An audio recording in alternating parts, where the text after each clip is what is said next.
Absolutely awesome. That's the Cranberries. Song written by Dolores O'Riordan. who replaced the original lead singer.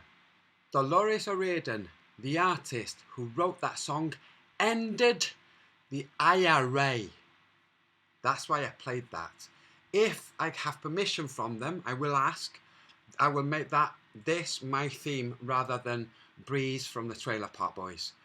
Let me find where I am. Where am I?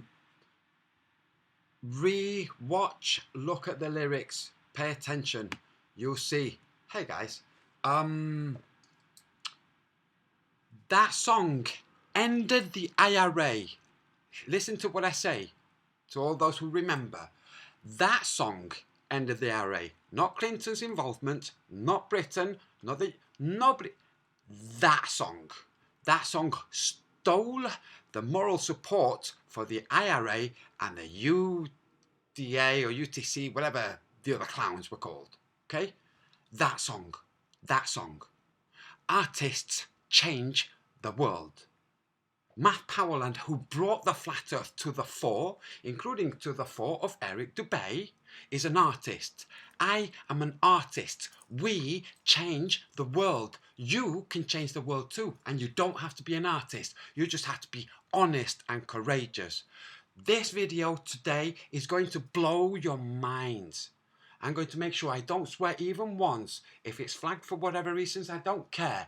You might want to film this whilst it's going live in case it disappears immediately afterwards. I'm not going to pull it, that's for sure. Okay? I'm going to not swear once, even though I definitely want to.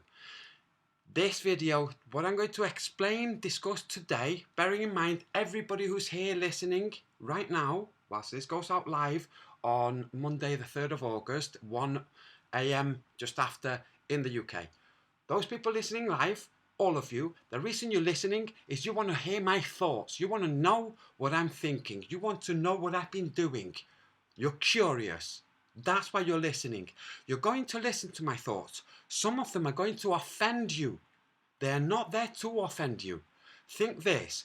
In the same way that comedians will say lots and lots of jokes and hilarious, and then they say one that offends you, okay? And they say, oh, now you don't like him or her. And they carry on saying jokes, and now all of the other jokes are tainted because of the offence. All of the jokes that were not offensive to you might have been offensive to other people. You don't care because it were not offensive to you. Okay? Now, in the same way that you could hear the joke, you got the jokes that were offensive to others but not to you. Other people hear what's said that offends you and doesn't offend them. The offence is personal. You choose the offence. You could say, I'm going to wait and see, maybe I have it wrong. When I read Nietzsche and his explanation of the Übermensch, the superhuman, not the Superman, the superhuman, that's Übermensch, okay? Superhuman. He was not a misogynist. He was painted as a misogynist by the feminists, okay? Although he had every right to be a misogynist, truly, because his sister paraded him around once he was disabled for fans, charging an entry for them to see him when he was disabled, incapable, he was incoherent. Okay? So he had the right to be misogynist. But he wasn't. He was a big woman lover. But never mind that. When he wrote the Übermensch, where he says this, the Superman, the superhuman, is he who, out of adversity and crisis, profits. He's actually talking about in a world where religion has been lost, the thing that gives coherency to the world in people's minds. Let's face it, we're all born here and there's no guidebook of where we are and what it is. And we just hear from other people who also did not have a guidebook. Some people wrote guidebooks hoping, maybe, but they're wrong. But never mind, there were a model for people to be civil to each other. That's religion. I have been an absolute fool criticizing religions. I really have. I realize this. In the future, when people look back, in the future where there is no religion because there is more understanding, when people look back to the era where there were religions, where the Muslims would identify each other, Salam Alaikum, where Christians would wear crucifixes, where Sat Shri Akal, the Sikh, or Namaste, all of the different religions, when they're gone, when everybody understands and religions are no longer necessary, it will be looked at romantically. What a beautiful thing that people had different ideas of the world. Okay? So don't be a fool like me. Stop being a fool like me if you are. I'm going to say things that some of which are likely to offend you. Maybe not, don't know, but they're not intended to offend you.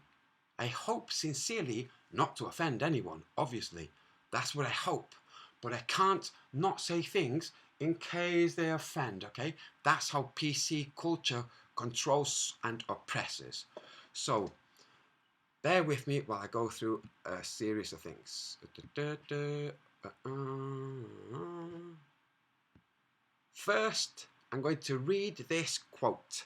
The Time of Your Life by William Sarian. This is the preface to the play.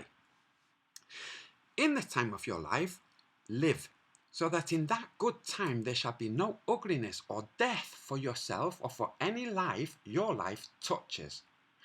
Seek goodness everywhere, and where it is found, bring it out of its hiding place and let it be free and unashamed. Place in matter and in flesh the least of the values, for these are the things that hold death and must pass away. Discover in all things that which shines and is beyond corruption. That's truth, by the way. Encourage virtue in whatever heart it may have been driven into secrecy and sorrow by the shame and terror of the world. Ignore the obvious, for it is unworthy of the clear eye and the kindly heart. Be the inferior of no man, nor of any man be the superior. Remember that every man is a variation of yourself. No man's guilt is not yours, nor is any man's innocence a thing apart. Despise evil and ungodliness, but not men of ungodliness or evil. These understand. Have no shame in being kindly and gentle, but if the time comes in the time of your life to kill, kill and have no regret. In the time of your life, live, so that in that wondrous time you shall not add to the misery and sorrow of the world, but shall smile to the infinite delight and mystery of it. That is stunning. I came across this because I've been following the Johnny Depp Amber Heard thing. And I came, stunning, brilliant. There's one thing I disagree with, which is all men are you kind of thing. You're not separate from any man. I disagree with that because it's not true, it's incorrect. Now I'm going to play this. And then I will get into my discourse. I'm going to play this all the way through. We know who this is, okay? So I'm going to play this. This is a message to all online haters, because there will be haters leaving comments after what I'm going to say. This hangout is going to be long. I can tell you now, it's going to be long. I don't know how long, but obviously you can pause and watch it tomorrow or continue or whatever. Doesn't matter. To me, I'm going to do what I need to do. First, I'm going to play this. Dear haters, and to all who have left me a nasty comment, just want you to know I've read them and I'm sorry. You're right. I am a crappy person. Thank you for helping me learn this. You're making a big difference. I'm not talking about those who have left a comment disagreeing. I love disagreement. God help us all if everybody thought the way I do.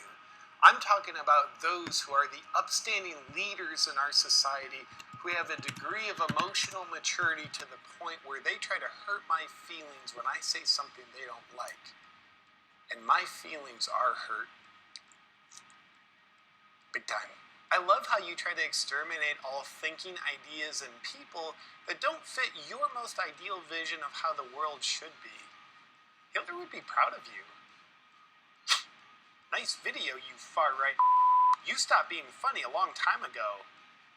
I didn't know I was far-right, but now I do. And wow, you have no idea how much my life has unraveled since I read your impactful comment. And also, thank you for continuing to watch my videos even though they stopped being funny a long time ago.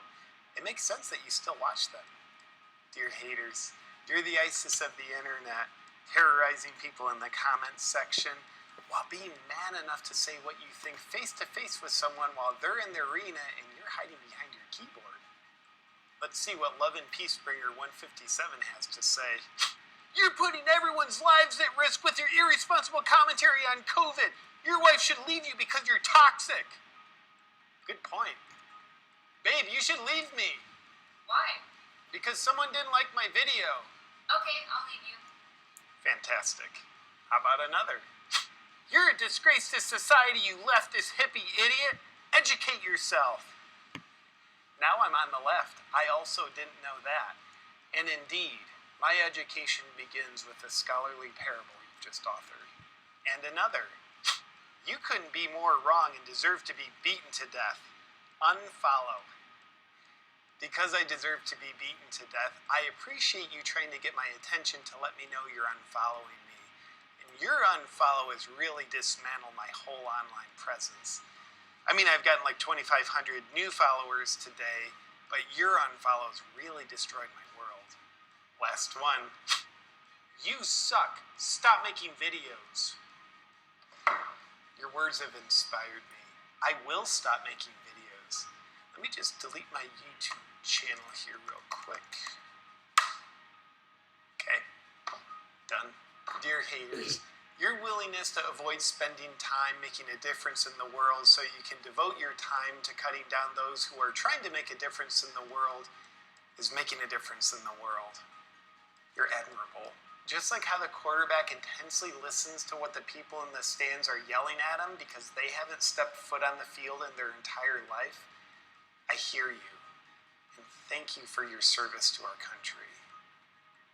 I assume there's a Medal of Honor waiting for you. Now for real, I might not be an online hater, but you know what I do hate?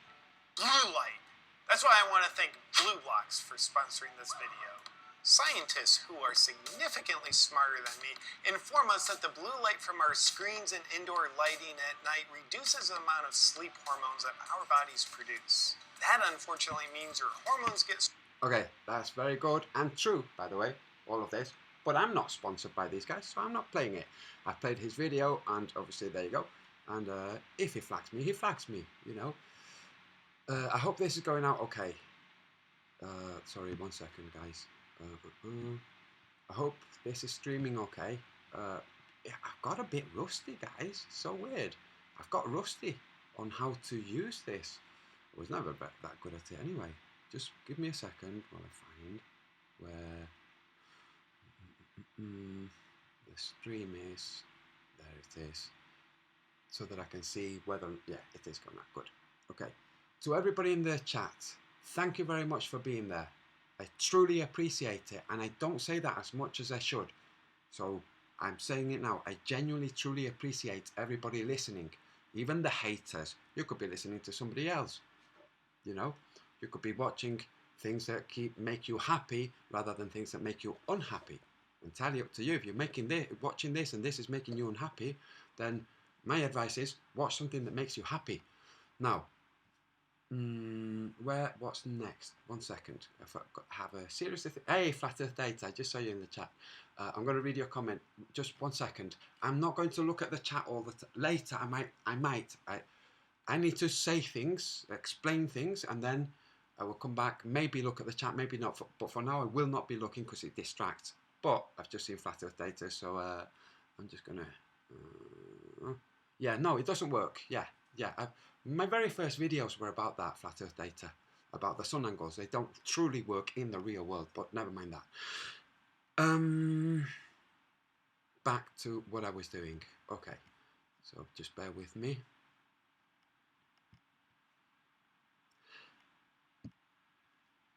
Here, what is this? List of countries by food energy intake. Number 1, United States. Number 2, Austria, and so on. We're going to look specifically for Australia because Australia have a pretty good diet and they tend to be pretty sporty generally, overall. Australian people generally are a lot more sporty on average than most people around the world. Okay, the Australians, just a thing. So I'm looking for Australia. I might have missed it, but there you go, 33, number 33. So they're 33rd in terms of food consumption. Now, these are the global cancer data by country. Number 1, Australia. Number 2, New Zealand. So you see why I showed the food intake?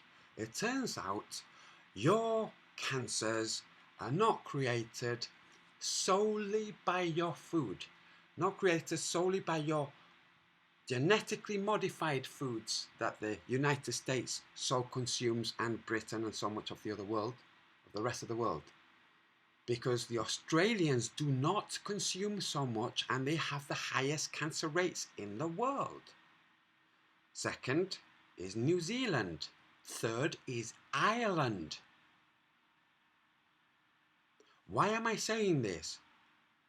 Because when you look into cancer seriously, you find that the powers that be are in the same crisis regarding cancer as the cosmologists and astrophysicists are in crisis about cosmology. Now, for the globelings out there who are new to the idea that there might be a crisis in cosmology, I'm going to show you right now. You go to YouTube, like I'm doing, I'm showing you what to do, okay? Oh, wait, let me lift it up. Sorry. Oh, come on. Oh. Yeah.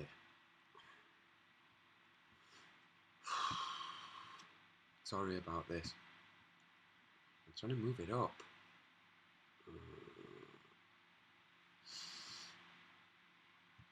There. Okay. Cosmology crisis. That's all I've written. Cosmology crisis. Let's see what comes up. Oh, the crisis in cosmology. The real crisis in cosmology. The current crisis in cosmology. What is the crisis in cosmology? So we go on. So much universe, so little time. The current crisis in cosmology and how we got here. A new way to measure the expansion of the universe. The cosmological crisis deepens. Do you see what I mean? Do you see how what I'm saying is true? There's a crisis in your globe cosmology. Do you see? Can you see? Good. When you look into cancer, you find the same thing. A crisis in the cancer research by good people. There are good people studying cancer, combating cancer, and they are in crisis because they have their premise, their fundamental premise of reality is wrong. So I'm going to, in this video, and I hope some of you will be recording it in case it disappears immediately. In this video, I'm going to explain exactly what cancer is, and all of the cancer experts out there, any of them that hear this will go, of course! Because what I'm going to say is not just an invention, it is basically the stuff that they say that they have not put together. They've not got together and all agreed. So from here to here, your stuff is correct and true, but from here to here, it's false. Okay, but these guys are talking from here to here, true, and from there to there, it's false. So I just joined the things that are true, and I am walking testimony. I'm walking proof. I can see that from how I look, that I look different, that I seem different, and some of you watching this will know and will have noticed the same thing. The reason I'm different is that I'm right now much more powerful than I have ever been. Why? Because I can kill cancer. What? That's right. March 18th, I was diagnosed with stage 4 metastasized cancer. Life expectancy between 7 and 21 weeks. Okay. I couldn't swallow. I had to sleep on my right side in order to be able to breathe. It burst, the tumour burst, which is metastasis. It had actually burst first in June last year and had been misdiagnosed until March as tonsillitis, first as a quinsy and second as tonsillitis. Misdiagnosed. March, diagnosed from biopsy. The oncology team, I'm not going to give any names. The oncology team, the head oncologist. It might be too late, but we might be able to. We're not sure until we do the scans. Okay. What's the contrast agent for the scans? Gadolinium. Oh, is that the stuff that Chuck Norris is suing? What? So watch.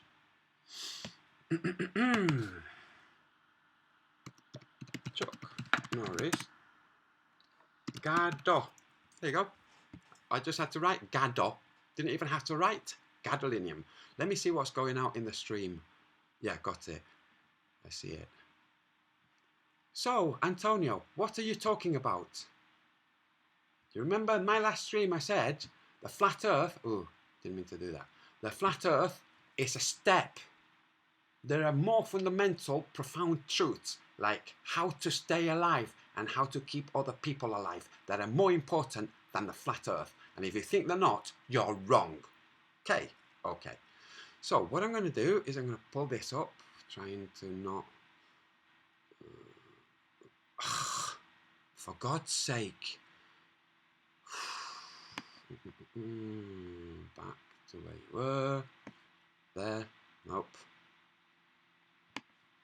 God's sake. Right, one sec. Get this.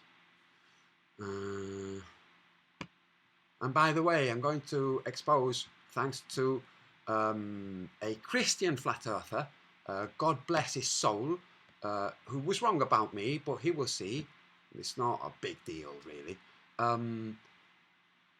That's Ben, Taboo Conspiracy, who was trying to convince Orphan Red not to hang out with me. Yeah? Because he obviously believed the transgender charlatan and all that crew.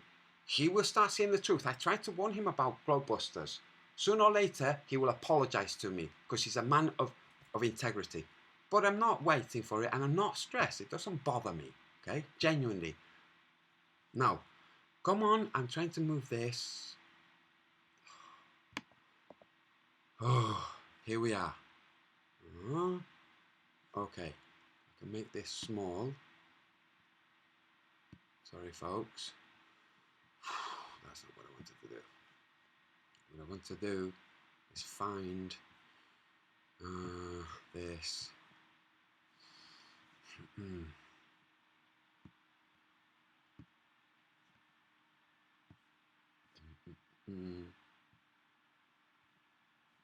No, not this one.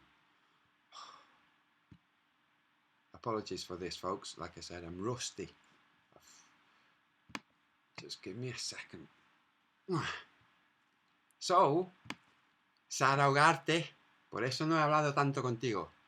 Me habría gustado hablar más. And I will do this in Spanish too. Okay. Now, where is here? So I'm going to play this. Okay. And it is, just bear with me.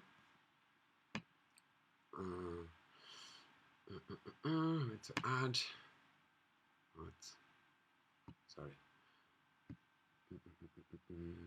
Window capture. Give me a second, folks. Okay.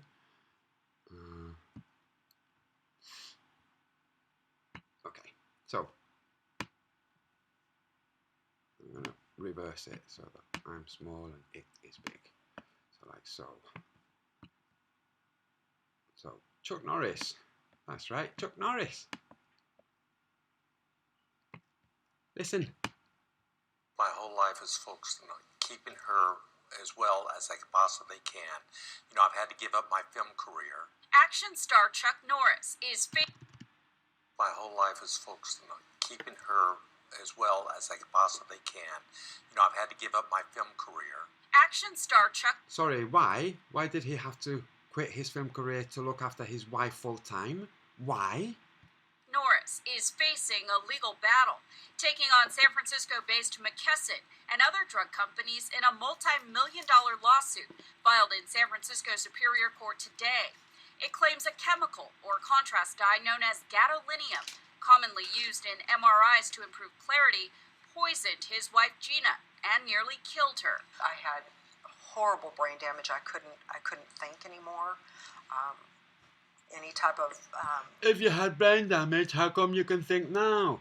Well, because do you think these guys might have information you don't? And do you think the world might be different to what you think, where you think brain damage is permanent and it turns out it isn't? Because you're just fundamentally wrong in all things. cognition, being able to articulate, my memory. I had muscle wasting. It was scaring me to death, Betty. Yeah. You know, and I said, "It's not. Nothing's going on here. She's dying. She's dying right in front of me." Gina says she immediately felt an intense burning sensation after. Notice, for the fools, the globlings, notice how it's being framed. Okay? Not, she was given something that was poison and she became poisoned by the stuff that she'd been given. No, not that, no. She says that she was given something poison. Notice, okay, this is how you are manipulated into being stupid and easy to manipulate. This is how. You know, and I said, "It's not. Listen to what the news reader says. Nothing's going on here. She's dying.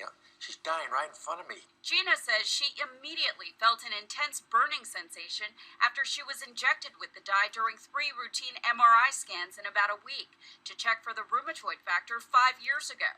After multiple ER visits and months To check for a rheumatoid factor, they gave her a contrast agent which was developed for cancer, not for rheumatoid arthritis of any type. long hospital stays, the couple has spent nearly $2 million in out-of-pocket expenses to heal her central nervous system. She gets regular stem cell treatments in China. I feel really bad about the people that are going through this that don't have the money, like I am fortunate enough to have, to be able to get these things done. And so it's really frustrating, Betty. Studies have shown that gadolinium is retained by organs such as the brain, bones, and skin. Recently, the FDA announced that it will require additional warnings. This past summer, a European group recommended stopping some gadolinium dyes as a precaution. MRIs are very effective. We don't want to see that go away. I mean, it saves, countless lives, and that needs to stay. I do think that we need to see maybe some new generation MRIs created that don't require any type of contrast. And the couple wants to hold drug companies accountable.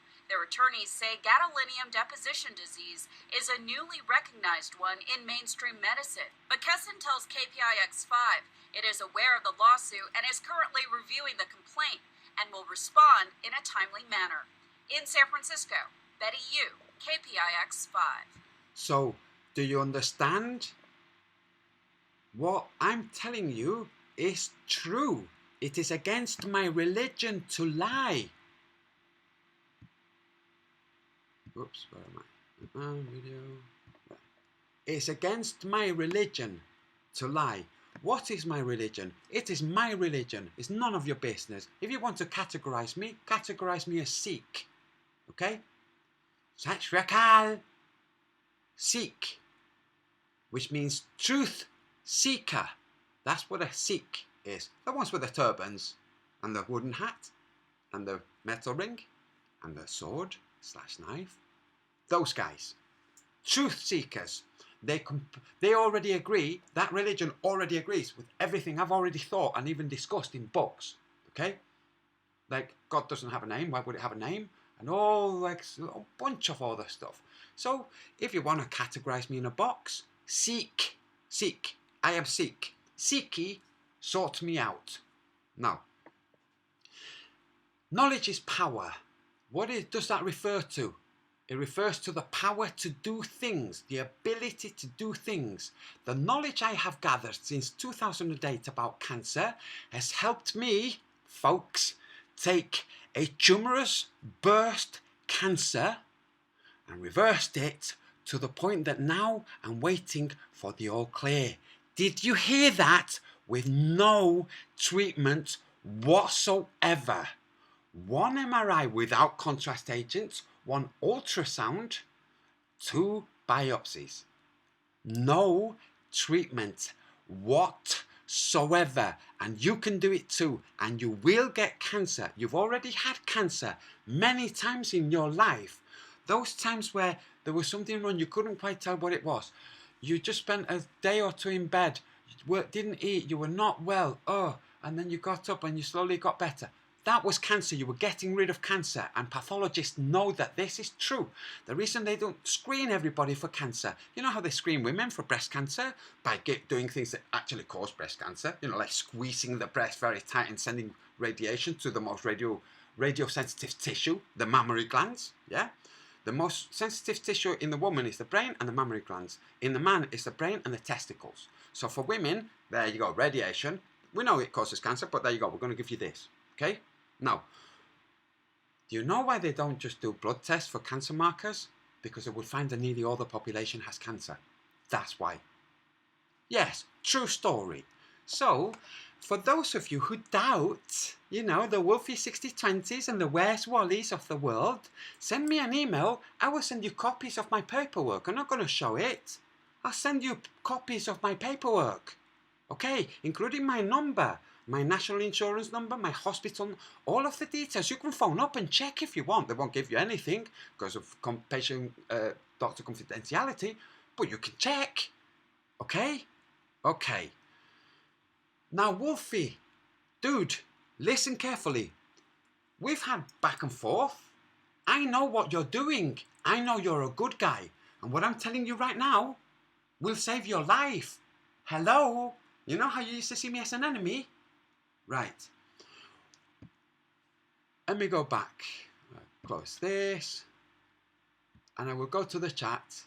Anybody interested in seeing whether or not what I'm saying is true about whether or not I was diagnosed with stage 4 terminal cancer and given 7 to 21 weeks, okay? Metastasized stage 4 cancer. Stage 5 is death. It's not like you live a bit with stage 5. No, stage 5 is death, okay? Me.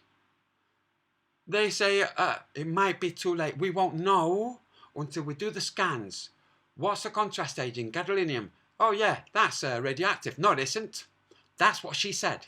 No, it isn't. It's like, that's curious. Unfortunately for you, I'm informed. You haven't got a clue how informed I am or about what I'm informed.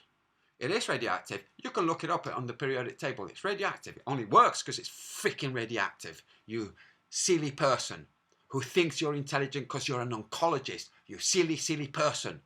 Okay? It's radioactive.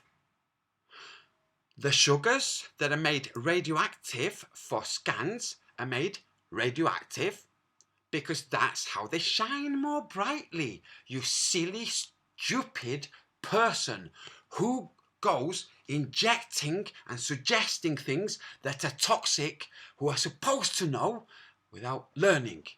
Okay? So I'm going to wipe the floor with you in court, and you know it. Now, and I know you're watching. Hello? I'm not going to say your name. I'm going to wipe the floor. I know individually you're protected. Okay? You can kill as many people as you want with your treatment. And I'm going to say this, and I'm going to become a cancer activist. I'm going to tell people I can cure cancer. And if the police have a problem with me, that's a problem for them. Okay? I can cure cancer. You're not allowed to say cure cancer. Who says that? Who says that they have the power to stop other people from saying what they can't and can't say? Duh! All of the stuff that's been going on with the masks and all of that, the truth is, it is none of the government's business what you do with your health. And it is not your duty to be responsible for other people's health. Number one, that's the truth. It is not the government's business. None of the government's business. Having said that, I'm going to walk you through a scenario that's going to make you go out and actually wear the mask. Okay? You will wear the mask unless you're stupid. Unless you're a fool. Truly. This is what I meant by it. It's going to offend some people. Where was I? Let me go here. Not this. Okay, done that. I can close this. I can close this. What's this? Yeah, I can close that. What JP was saying about the blue light is true, by the way. Luckily, I have a system on my computer where it actually causes it to send out red light, which I need to activate now. Just 1 second.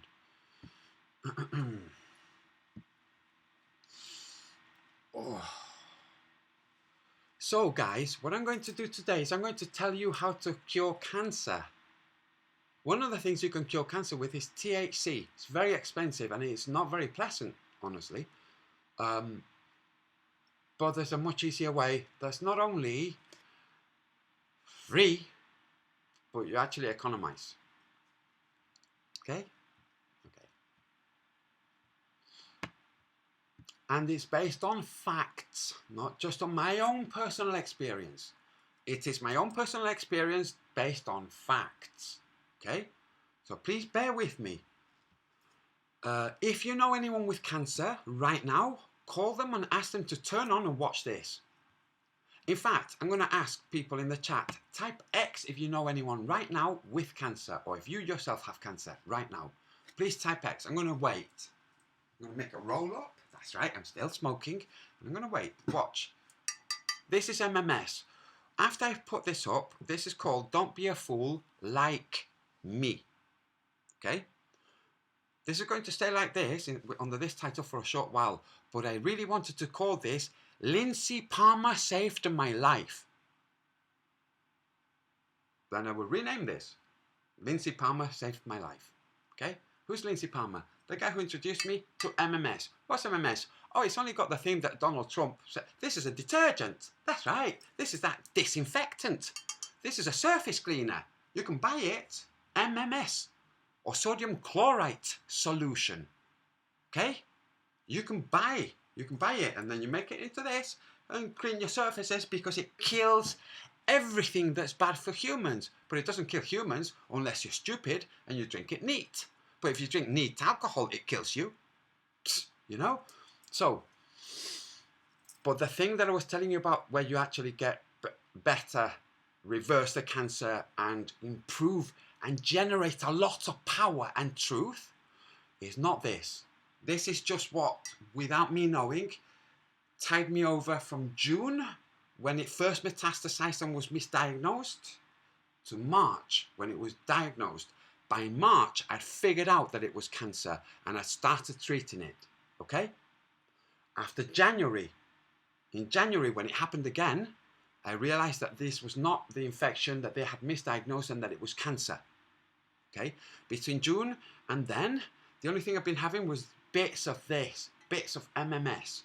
I don't know if that's part of what helped it, or if it was my body and getting rid of stress, general stress, okay? Emotional stress. Physical stress is very good for you. It makes you strong, unless it's too much, obviously.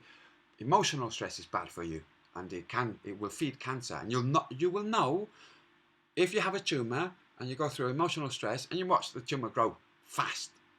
And then you go through a period of calm and they don't grow so fast. Okay? So, and I know this is not very happy. The reason I've been quiet is I've been waiting until I didn't just know that I was improving, but until I was at the point where it's like, phew, that's it, I've beaten it. Okay? Please type X in the chat if you know anyone with cancer right now, or if you yourself have cancer. Type X in the chat. I want you to call people who have cancer. Iron 26, Eartha Plane. What I'm going to do is I'm going to read the names because this is the second time I ask and people have typed X from before. Okay? John Larry, Rambo Skills Bear,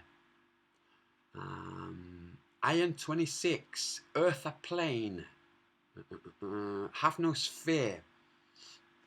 That's 2 people. 5 angels.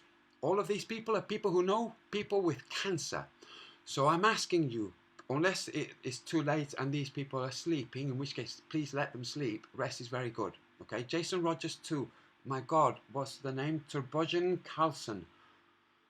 Please call them and ask them to tune into this if they can.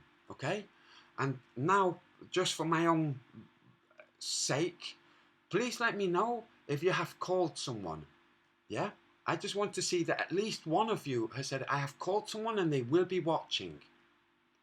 If the rest of you don't want to or whatever, it doesn't matter. I just want to hear that at least one person with cancer is going to hear this and is going to understand. Okay, it doesn't matter what kind of cancer.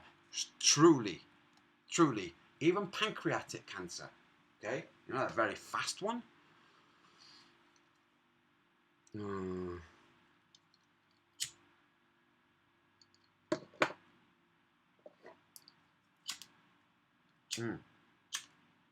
going to read a comment from Chester Deluxe. My auntie's niece. Your auntie's niece? Isn't that your cousin?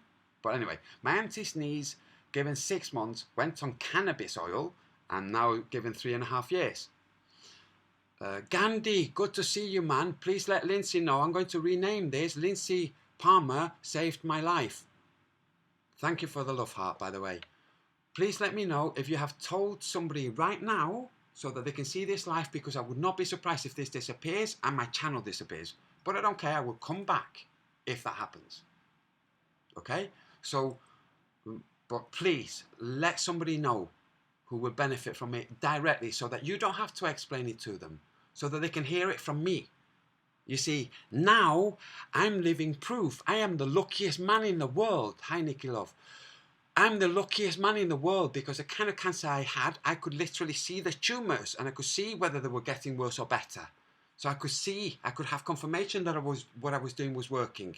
And it has been stressful a little bit, not so much because I know how to trick myself out of stress, but there were periods where it was not reversing.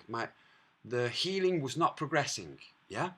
For long periods, and this is why I've been quiet for so long. Slow. Nikki loves. Okay, so you too can do what I'm going to tell people. Please let me know. I want somebody in the channel who knows somebody who has cancer to phone them now and tell them to watch this. Please. And let me know. Type at Antonio at the Book of the Sun. So my name is highlighted. I have called someone who is watching. Their name is this. Tell me their name and I will address it to them. Please. Bueno, dejar la semilla del conocimiento de la nueva medicina germánica. Saludos desde España y buenas noches. Hasta la próxima. Miguel MB. Lo voy a hacer en español también. Muchísimas gracias.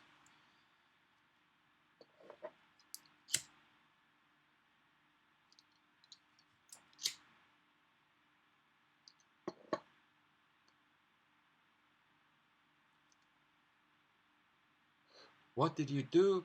Boost the drops? No. Okay, this is very, very good. This is not as good as what I'm going to explain. Truly.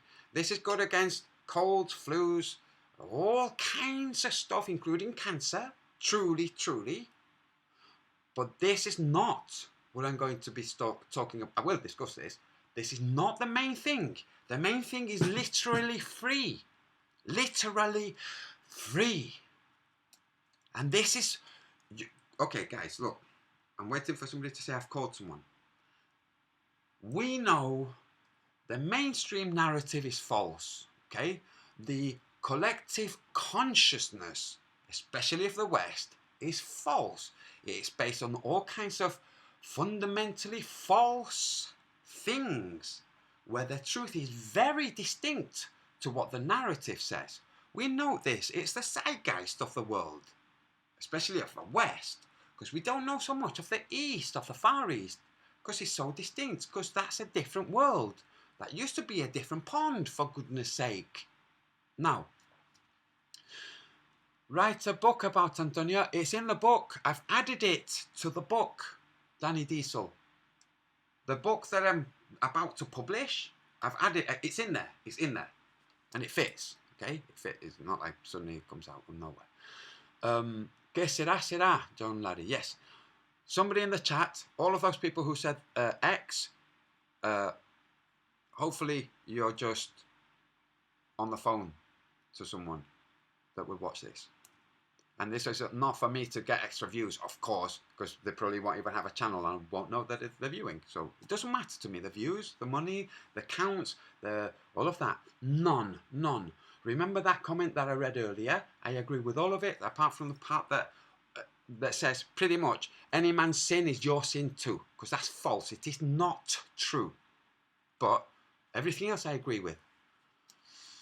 I'm going to wait. Voy a verte a Manchester por una botella de esas. John Larry, ven a Manchester, macho. ¿En serio? Ven a Manchester. Te quedas en mi casa un par de días. O una semana, lo que sea. Y sí, vamos, salimos. Now back to English.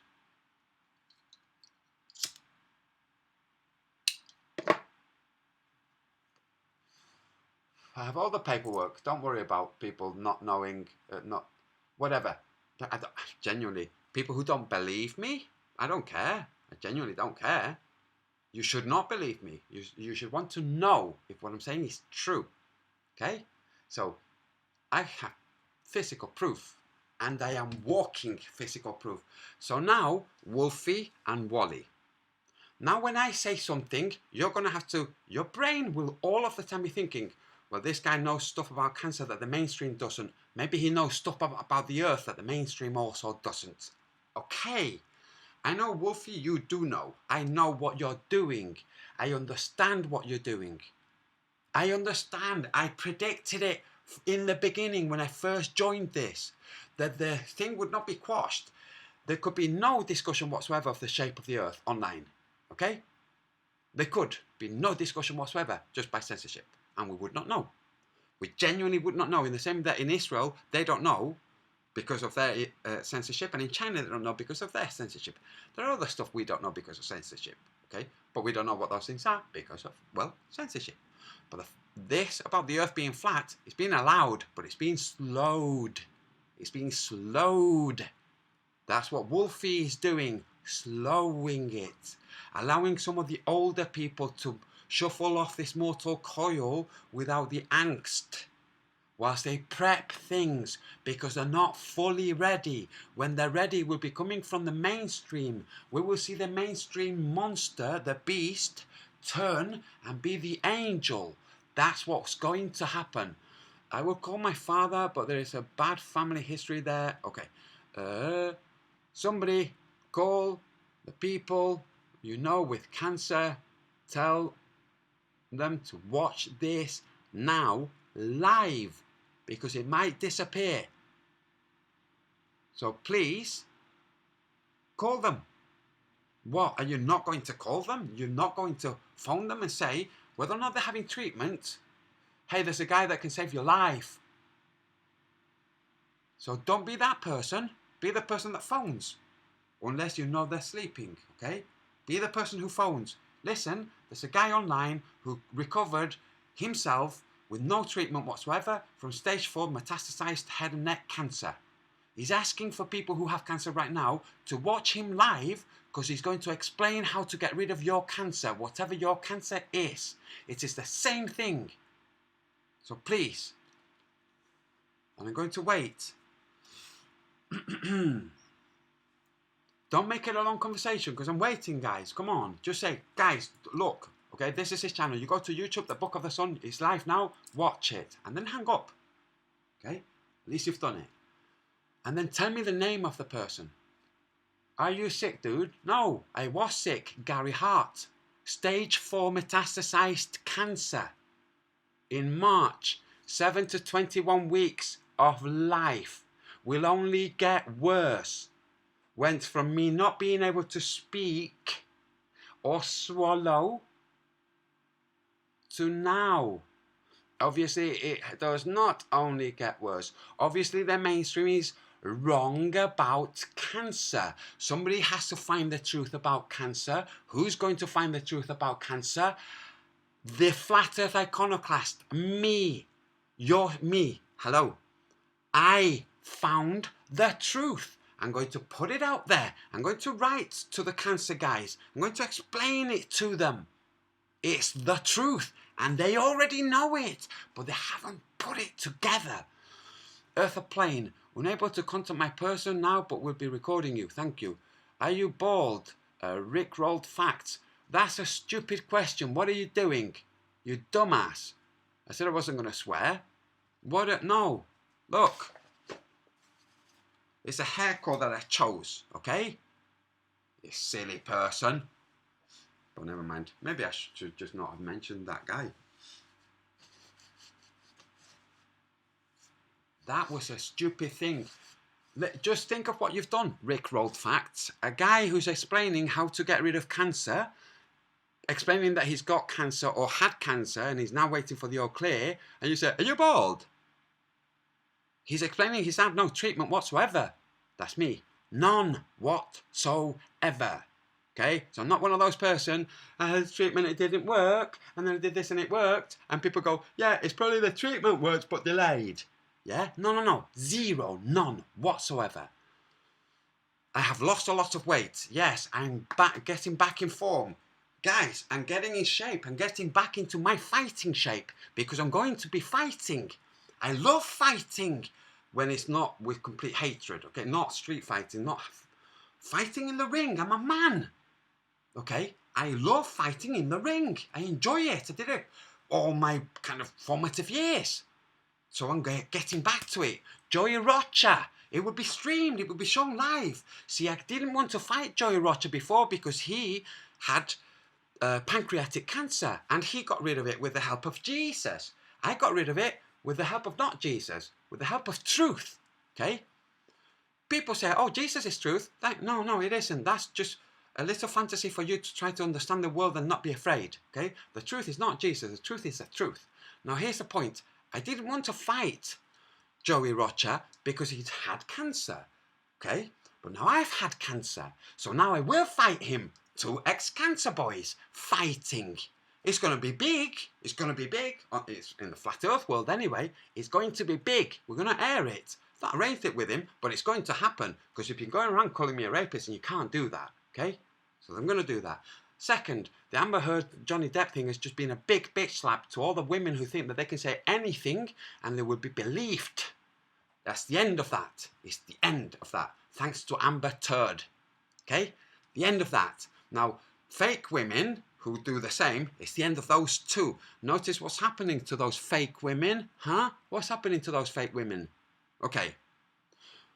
Maybe I will do the same with the guy who wrote the article and the person who said that. You know what I'm talking about, guys. As Johnny Depp just sued for defamation. Okay? For libel, actually. So, I might not. I don't know. It depends whether I'm going to have fun doing it. If I'm going to find it stressful, then I probably won't. But I might find fun, because I do like challenging things, okay? I'm waiting. Gary Hart, I'm going to explain it, guys. But I want to see that there is somebody with cancer who is watching. They don't have to have a channel and comment, but as long as one of you has found somebody you know who has cancer and have said to them, there's a guy who's going to explain to you how to cure your own cancer, whether or not you're having treatment. Unless it's too far, of course, but never mind that. I mean, at least they'll have a better chance. 129 watching, 32 thumbs up. Thumbs up, please.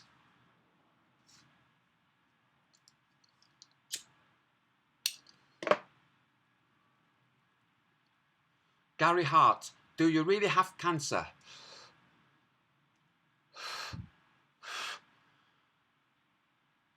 Lymphoma. Okay, I'm going to tell you right now. Thank you, okay? Please, if you can record this live, record it live and then share it, okay? I'm not really going to go into the flat earth a lot. I will some because it's fun, okay? But it's it's finished. The flat Earth is finished. It is, what I mean by the flat Earth is finished, the whole discourse is finished. The Earth is absolutely 100% flat. The globe is lost. It lost because it was lie, okay? So Gary Hart, I'm going to tell you, but here's the point. Okay. So Gary Hart, so I will go into the flat Earth. I will show some of the stuff that Taboo Conspiracy has come across, okay? And I forgive him for having been wrong about me and having tried to persuade Orphan Red to have nothing more to do with me. Obviously, on the back of articles that were written about me being a rapist, which is what Amber Heard did about Johnny Depp. Only she said that he'd abused her when she was abusing him physically. She claimed that he'd been abusing her. And then in court, in private, she said that he raped her. Okay? Now, this has not come out. It's just come out that she said something that was even worse than everything else. So we can put two and two together. Okay? I'm recording. Thank you. Dirty Sam Squatch. Thanks, Will. Right.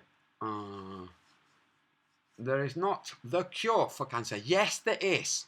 Stop saying things that are false. Sotzin Anacabe Sainz de San Pedro writes, there is not the cure for cancer. The cancer is not bad, really, if you know it. Germanica New Medicine or Biology Laws. It is the same. Oh, okay. Now that I've read the rest of the comments. Okay. There is the cure for all of the cancers. All of the cancers. The Germanica hasn't got it all. Okay? Okay. Gary, I am on day... Right. Tomorrow morning, 9 a.m. will be the third day of zero food. Zero food. Okay? Today, by accident, I was making a salad dressing. I had a little bit of honey. I'm just instinctively, I had to spit it out. My daughters were laughing, okay? When you don't eat food, in fact, you can actually not have food and water. I have done that too for 2.5 days, okay? Next time, I will do it for 3, and the next for 4. But first, I'm doing no food for 4, okay? You think, and I am not, first, I am ectomorph naturally, okay? My body shape is ectomorph. I don't know how this is going to look, but let me see.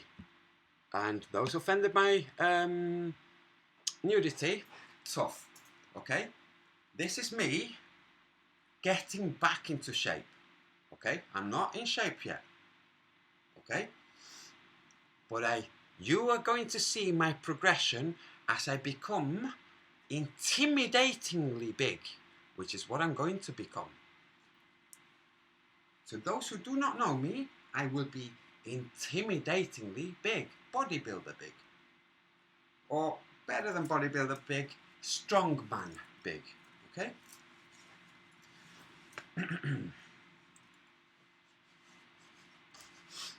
When you do not eat food, your body goes through a variety of different phases. I'm not going to give all of the details. Goes through a variety of different stages. One of the stages is it starts to produce human growth hormone, which is what bodybuilders spend a fortune with to inject themselves with, to grow muscle. Naturally, your body conjures out of magic human growth hormone and stem cells. Remember what I played before with Chuck Norris's wife? Stem cell treatment from China? They don't know this. She can generate her own stem cells. Now, so you don't eat. You generate human growth hormone, okay, and stem cells. But also, your body consumes fat, of course. It consumes everything that it can of the things that are there for food, for nutrition. And when it has exhausted those, actually before it's exhausted those things, whilst it's consuming some of those things, it also starts this process called autophagy, which is consuming weak or dead cells. What's cancer? Weak cells. Autophagy kills cancer. The cure for cancer is autophagy. The cure for cancer is fasting. How much does that cost? 0. Fasting is the cure for all cancers. Cannabis oil, yes. MMS, yes. Lots of other things. Amygdalin, is it?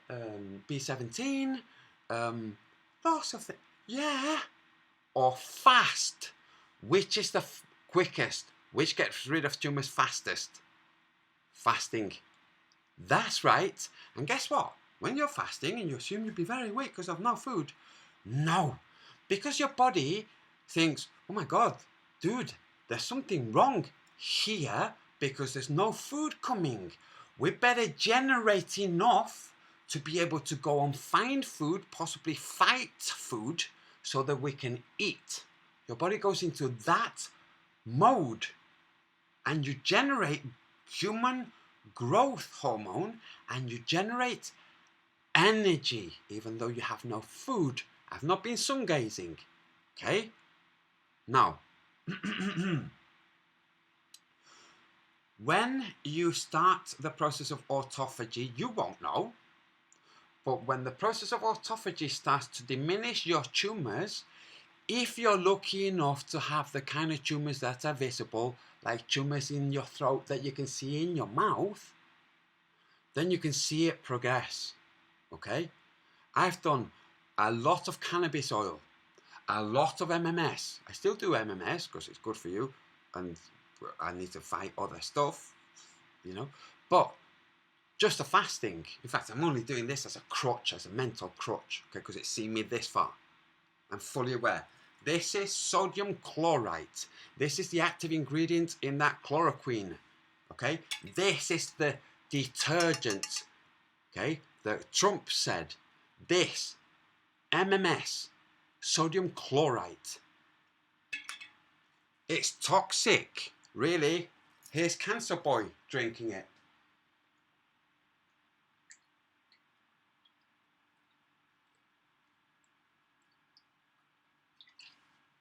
Oh, so toxic. When you stop eating food altogether, your body goes into autophagy for sure. And definitely human growth hormone and stem cells, which make new cells. That's stem cells that generate new tissue. Your body consumes anything that it can. Okay, it does not consume the new cells, and the hormones is not something it can consume. But the tumours it can consume. Now I'm going to tell you what cancer is, and your attitude to cancer is going to shift so greatly that your level of stress about the fact you have cancer is going to plummet. No, it's not going to plummet due to gravity. It's going to be lifted and become a cloud that becomes rain, that becomes goodness. Your stress about cancer is going to become a cloud that becomes rain, that becomes goodness. Cancer is your body's way. Wait, because I kind of composed this earlier, but I didn't write it down. We are told the way cancer is expressed, explained, discussed, spoken about, as something we have to fight against because it's trying to kill people. Okay? That's what we're told. Cancer is the thing that's trying to kill you. We know, even if it's not said in those words, that's exactly what the mainstream say and mean. The cancer is something that wants to kill you. Okay. Cancer is your body's way of saying it has been struggling to keep you alive, because if one single free radical, which is a broken cell, a retarded, deformed cell, crossed the blood-brain barrier, crossed the synapse, integral to your heartbeat, you would instantly die, which is why there is the term cause of death unknown in pathology. The unknown just died for no good reason. It's a free radical crossed a synapse, cauterized it, switched off the heart, the pressure dropped, and the free radical dropped and is no longer there. So even if they looked there, they would not find the free radical, it's elsewhere. Okay, pathologists, you dumbasses. Okay? Cancer is free radicals. You know this. Free radicals are broken human cells. You know this. All human cells have a mouth and an anus. I'm going to refer to it like that. You know what I'm talking about. A way of taking in nutrients and expelling waste.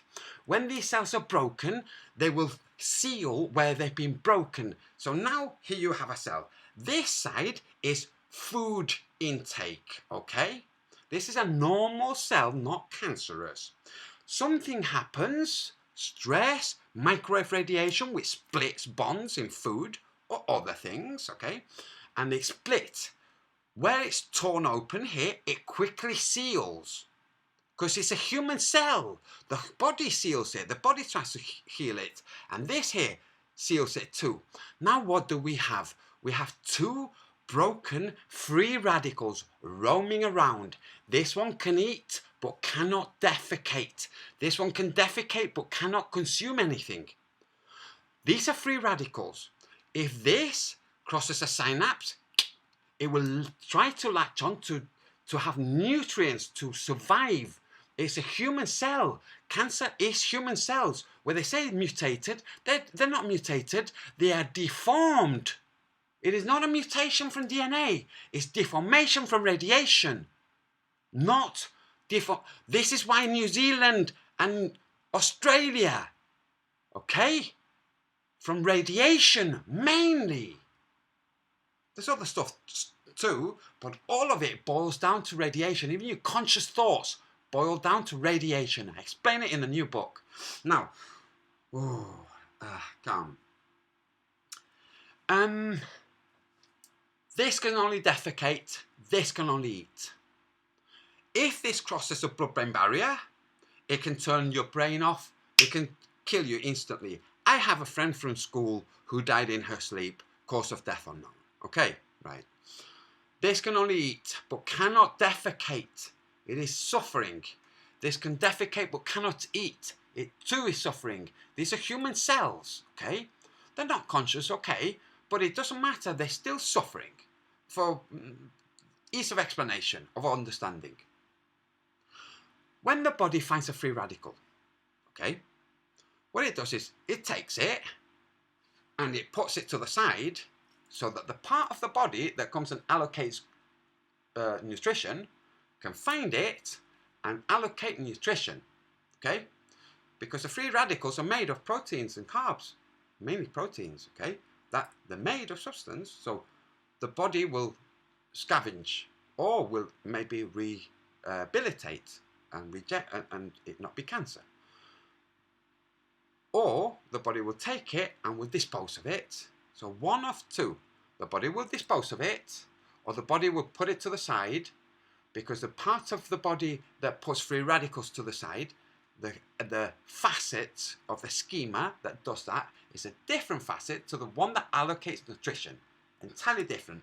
This is police or military, and this is nurses. Okay? Right. The police grab free radicals, and I'm going to now anthropomorphize. The free radicals are retarded teenagers. Okay? Like literally retarded, deformed teenagers. Desperate, but they all have blowtorches. These are retarded, deformed teenagers with blowtorches roaming around. So what does the police do? Grab them, put them away, and the more they put away, and eventually social services and and everything's sorted. Great. When there's an overwhelming amount, then the prisons get overloaded. When the prisons get overloaded, they might start letting some out. You know, like happens? Okay. Or there might be a riot, or the prison might, there might be a breakout. Okay. The point is this. The free radical It's not there to kill you. Okay, it's trying to survive. The police come and take the radical and put the radical in prison. Okay, or in, if not prison, in jail. For the time being, just for now. And then things calm down. The situation that's causing the free radicals calms down. The free radicals have been all allocated to a tumour. So the prison or the jail is called a tumour.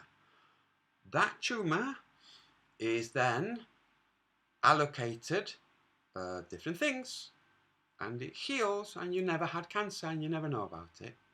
But when that does not happen, for whatever reason, either because there are too many free radicals and the body just cannot dispose well enough, or there's an energetic disruption to the body and the body cannot rehabilitate, reallocate, or dispose of for blockages in the body, then the free radicals, the body keeps putting free radicals in there. Now here's the thing, remember where I said this is anus and this is mouth, okay? The anus and the mouth are in there, okay? In the tumour jail, you have all kinds of broken cells. So what do broken cells do? What do maladjusted teenagers do? You put them all together in a place and you let them just free in a place. They fornicate, okay? They join together and they make more, okay? So what happens? You have this. It cannot eat. It's going to die. This cannot defecate. It's going to die. They join. They might join in this configuration where this was a natural one. And now his consumption can go through to this guy and this guy can defecate. And it survives because life always finds a way. And a tumour, a cancer, is a living thing. Now, just to prove to you that what I'm saying is true, here's what happens. What the mainstream says about cancer is so corrupt and false that it gives the illusion that cancer is either a glitch in your DNA, no, or something that you've taken and that's made cancer, or some kind of parasite, or something that's trying to kill you. No, it's actually a sign that your body has been struggling to keep you alive. Okay? Pay attention.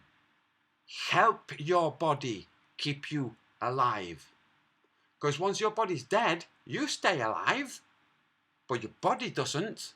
So, help it. Your body's saying, it's your body's way of saying, you have not noticed, okay? You've not changed things. You've not changed the environment or the situation. There's still too many free radicals.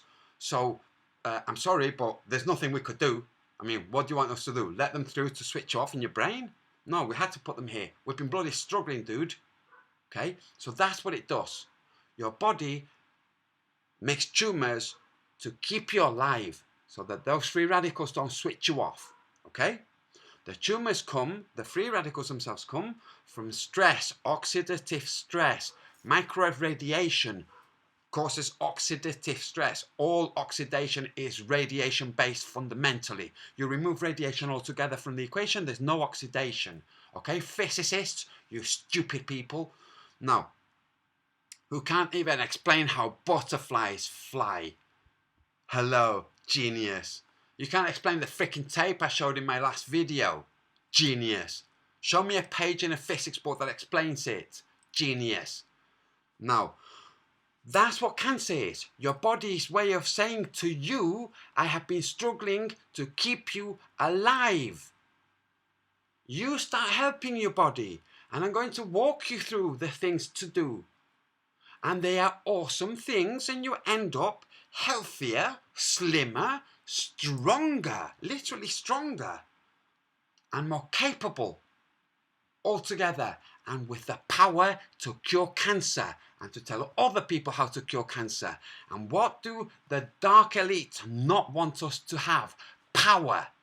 They want the power. I'm giving you the power. Free. I don't charge for this. All the people who complain about me having a Patreon, okay? Wake up call. Weed oil, just deluxe rights. Weed oils, yes. Cannabis oil, black seed oil. There's lots of things you can take that help get rid of cancer. They take a long time. You could get rid of it in a month or two by fasting, okay? I don't know. I've only done it a little bit, okay? Flat Earth Data, Book of the Sun, good man for sharing this. Thank you. What's he going to say?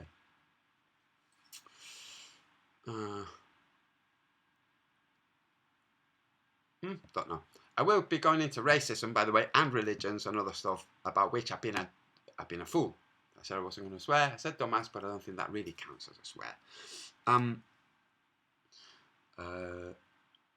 Sorry, Flat Earth Data, that distracted me. The comment, whatever I was going to say. Actually, I don't know. I'll just listen. The son, good man, all together and with the power to cure cancer and to tell other people how to. So that's it. If you have the power, I will be going into racism. But if you have the power to cure cancer, okay, you are very powerful. Do people who have power right now want other people to have power? Well, here's the situation. Some people who have power do not. But some people who have power do. And they share it. They help. Now what I'm going to do, that's like, sorry. What I was going to do was walk you through the cancer thing. I will tell you all of the things that I did. Okay? And I will tell you what I'm doing now. Okay? So Dirty Sam Scrunch there. Okay, I'm not looking in the chat because I will get sidetracked.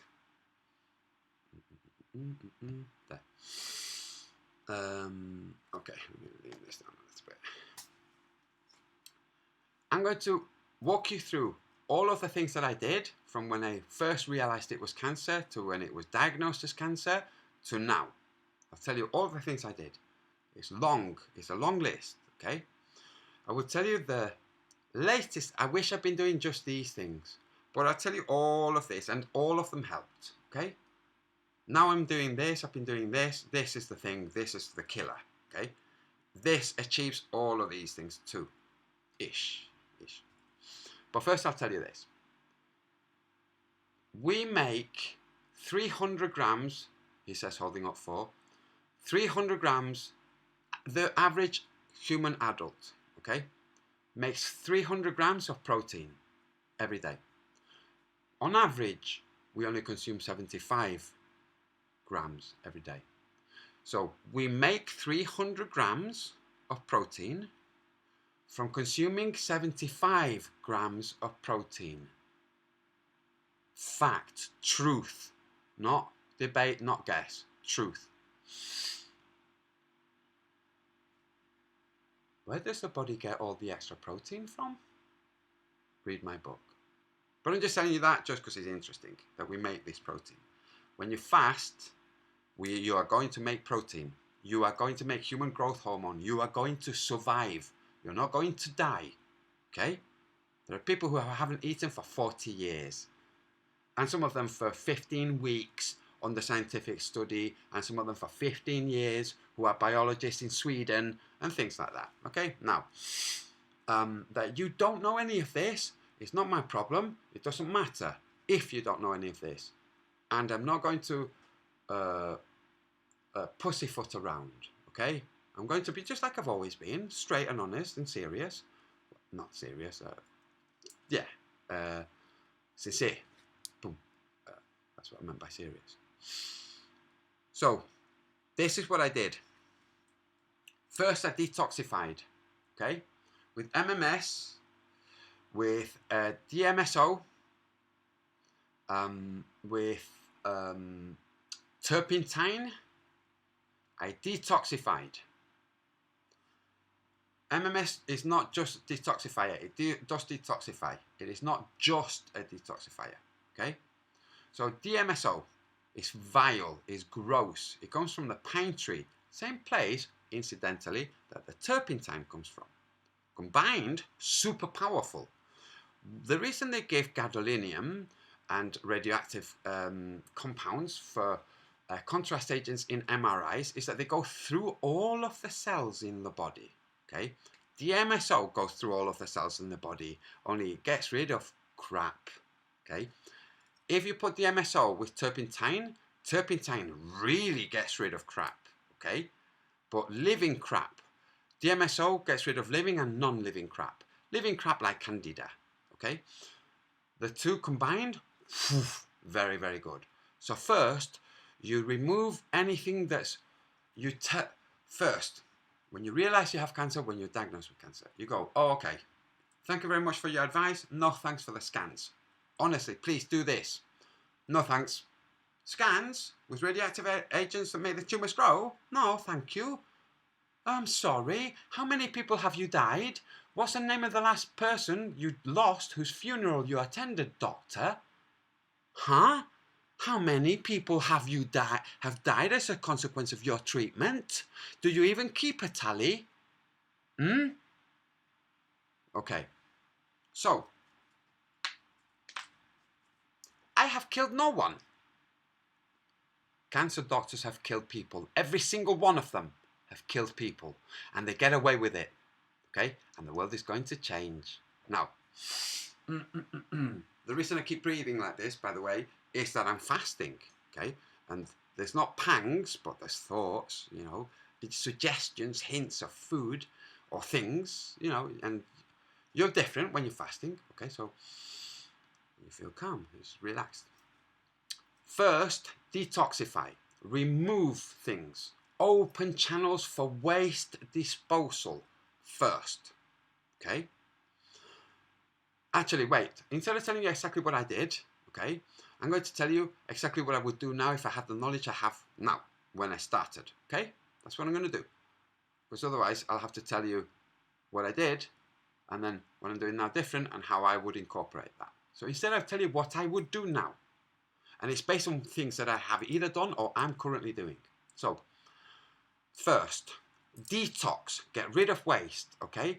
Diatomaceous earth gets rid of waste, gets rid of, it's a chelate agent, okay? It gets rid of heavy metals. It's strong stuff. Thank you so much, Orphan Red. She sent me a tub of diatomaceous earth.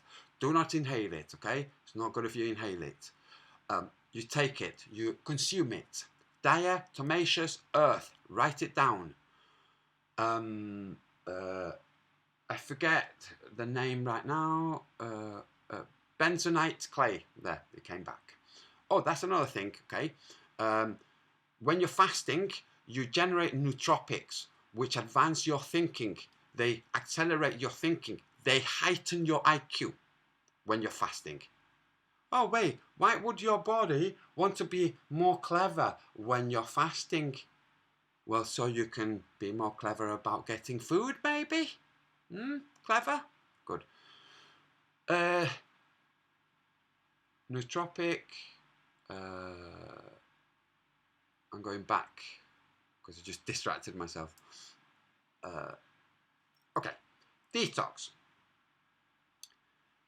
Oh yeah, going through ingredients. Diatomaceous earth, benzonite clay will soak up stuff, and your body can get rid. You can also do it with activated charcoal. Okay. You can also do it with, and these are all things I've done, like with each other. So now benzonite clay, now activated charcoal, now organic coconut oil. Okay, swilling with it. I mean, for me especially, because mine was in my throat, okay? So these are things for purging, for getting rid, for opening channels. But the most important thing is the understanding that cancer is not there trying to kill you. It's literally the opposite. It is a sign that your body is struggling to keep you alive, not because of the cancer. The cancer is the consequence of your body trying to keep you alive. Okay? It's not the body's trying to keep you alive despite the cancer. The cancer is how your body's trying to keep you alive. If those free radicals made it through to the brain, it's history. Okay? Okay. And there are people who have brain tumours, yeah? And they can die very, very suddenly because of the, obviously, proximity. But what I'm telling you works with all cancers, because all cancers are the same. All cancers are the body's way of saying it's been struggling to keep you alive. It doesn't matter where, okay? Chances are the allocation of the tumours goes like this. Here's a little fragment of Teflon. tiny minuscule fragment of Teflon. Okay, it is somewhere in your body on the side, doing nothing wrong, not doing anything, not causing any harm, just there, stuck. Police come around, free radicals. Okay, in fact, instead of police, what were those guys in New York who used to wear, I think it was either red jackets or pink, I think it was red, something angels. They would patrol the subways. They were not police, but they would patrol and stop muggers and stuff like that. Those guys, street angels were they called? I'm going to look in the chat because one of you will remember. So that I don't have to say police and I can say street angels instead. Although it literally is the same as the good police. Not all police are bad. Okay, please remember. Not all government is bad. J. Sauvoir, rewind. Sub Johnny, thank you very much. Antonio has beat cancer. Yes. So now, guys, just get this, okay? When I'm talking with a Globling now, anytime he doubts me, I will be able to say, just a second, don't forget this. I know how to kill cancer. You don't. Maybe I also know something about the earth. You don't. Guardian angels. Thank you very much, Danny Diesel. Instead of police, I'm going to say guardian angels. So, free radicals, guardian angels in the body. Okay? The guardian angels, Caveman 344. Good to see you, man. Free radicals in the body. Guardian angels. Come here, you, with your blowtorch. They switch off the blowtorch and they put them where there's an allocation, where they make up on the spot a place to put free radicals. Where do they put them? They put them where there's a tiny little fragment of Teflon. Just there, just convenient. Why? Because the Teflon needs to be gotten rid of. Okay, there's garbage there, so we're going to put garbage where the garbage is. Okay, and then the body will get rid. And then the guardian angels move on. And then the social workers and stuff are supposed to come but they don't because they're too busy, they're unfunded or whatever. Okay, and I'm anthropomorphizing. That's what it is. That's all it is. And we've had, the majority of adults have had cancer many times by the time they get to old age. And the pathologists know this. What does this mean? That your body naturally gets rid of cancer. But when it gets to a point that your body is struggling, you need to help it naturally get rid of cancer. The best way to help is to do this. Stop eating food. Stop putting things in your body that cause it stress. And your body having to deal with food and nutrition and stuff is more stress than it not having to deal with it. When it doesn't have to deal with it, it takes food from, you know, it's like in an orchard and it's just taking an apple here, it's just nice and mellow until things get a bit severe and then it starts to get a bit more alert. And when it gets more alert, then that's when it starts the autophagy phase. Nice to see you, Harmon Walker. The autophagy phase starts when the body goes, oh, this is a bit, I'm going to have to pay attention here. Okay? Autophagy. At that stage, the human body starts to consume tumours. Autophagy is the 2016 Nobel Prize for Biology. We're in 2020. 4 years ago, the Nobel Prize for Biology went to a Japanese man who discovered the mechanisms, the intricacies of autophagy. He didn't discover autophagy, it was discovered before him. The how of autophagy. And it kills cancer, it consumes cancer. That's it. If you have cancer, stop eating and you will stop having cancer. And if you're obese, then worse for you because your body has all of that extra fat to consume and reallocate. It has a long time and it will go into autophagy. It will still go, okay? Please hear this. Even if you're obese, when you stop eating altogether, even though your body has all of those resources that the skinny person does not have, so the skinny person goes into autophagy more aggressively, okay? the fat person has all of this, but it still goes into autophagy. When there's no food coming in, your body goes, oof, okay, well, there's no food coming in, we're consuming this, but we need to, like, just consume whatever else we can, try to save the stores for as long as we can. And it will consume the stores slowly, but it will also consume tumors. Simply stop eating. That's it. Somebody says my truth. I'm going to object to that. I don't know who it is. Fake face. Okay, writes, I beat cancer every day. Everything you're saying is expounding on my truth. Spake face. I don't understand what you're saying, first of all. There's no such a thing as your truth. It's either truth or it is not truth. And what you're saying about everything you're saying is expounding on my truth. No, everything I'm saying is true.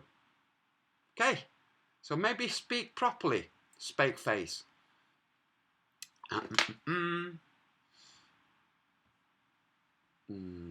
Right, so now I'm not looking at the chat because it is distracting.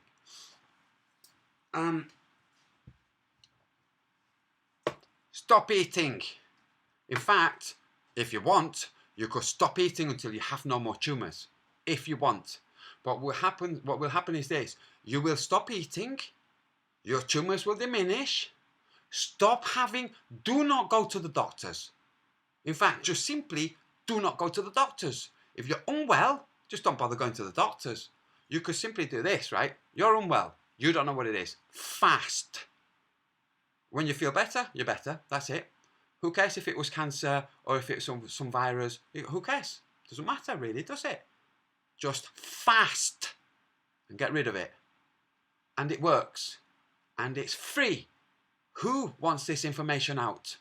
Who out there who makes money from the cancer industry, no matter how circuitously, wants you to know you can get rid of cancer by not only spending not a penny, but actually conserving the money that you would have otherwise spent on food.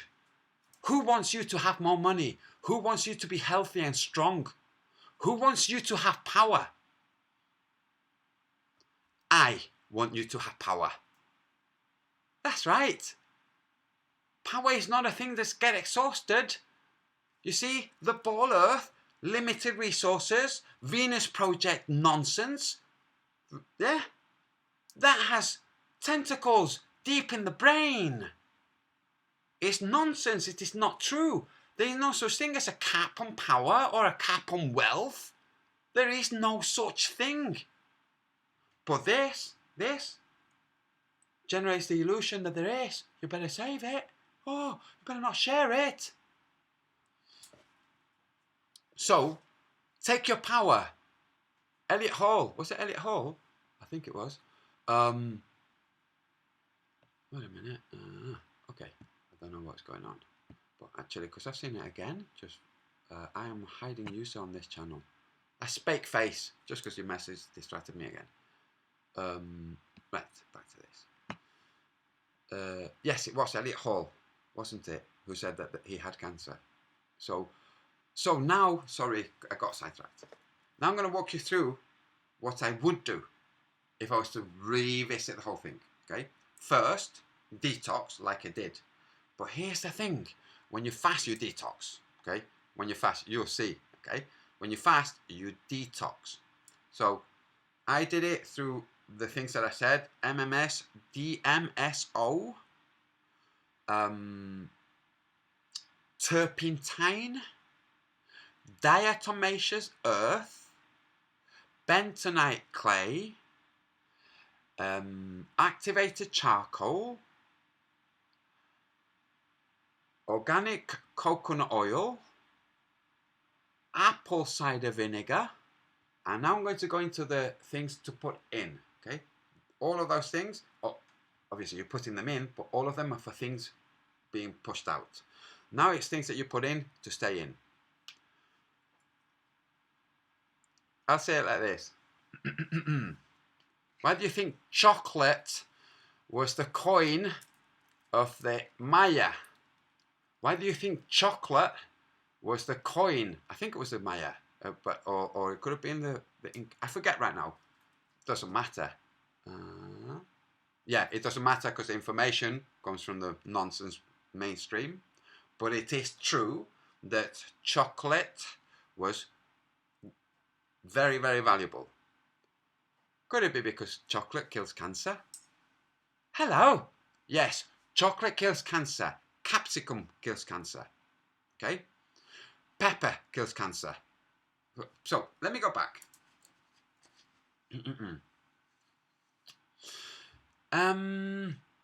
I've told you what I did to detox. Now I'm going to tell you what I started to consume. 100% chocolate, cocoa powder, under the tongue. Now this is alongside the MMS. Okay, so taking stuff to detox, and I'm taking stuff first, just stuff to detox, then stuff to detox along with lots of antioxidants and so on. Okay, but also detoxing, also helping your body to get rid. Yeah, not the full shebang. The full shebang is to open the avenues to get rid. Okay, so up to you whether you do the MMS or whatever. So chocolate,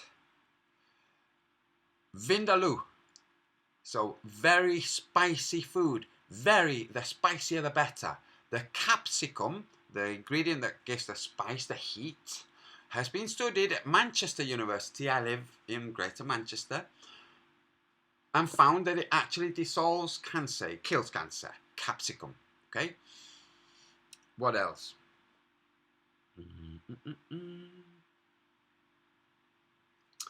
Amygdalin, B17, bitter apricot seeds. Grind them, consume them. Okay?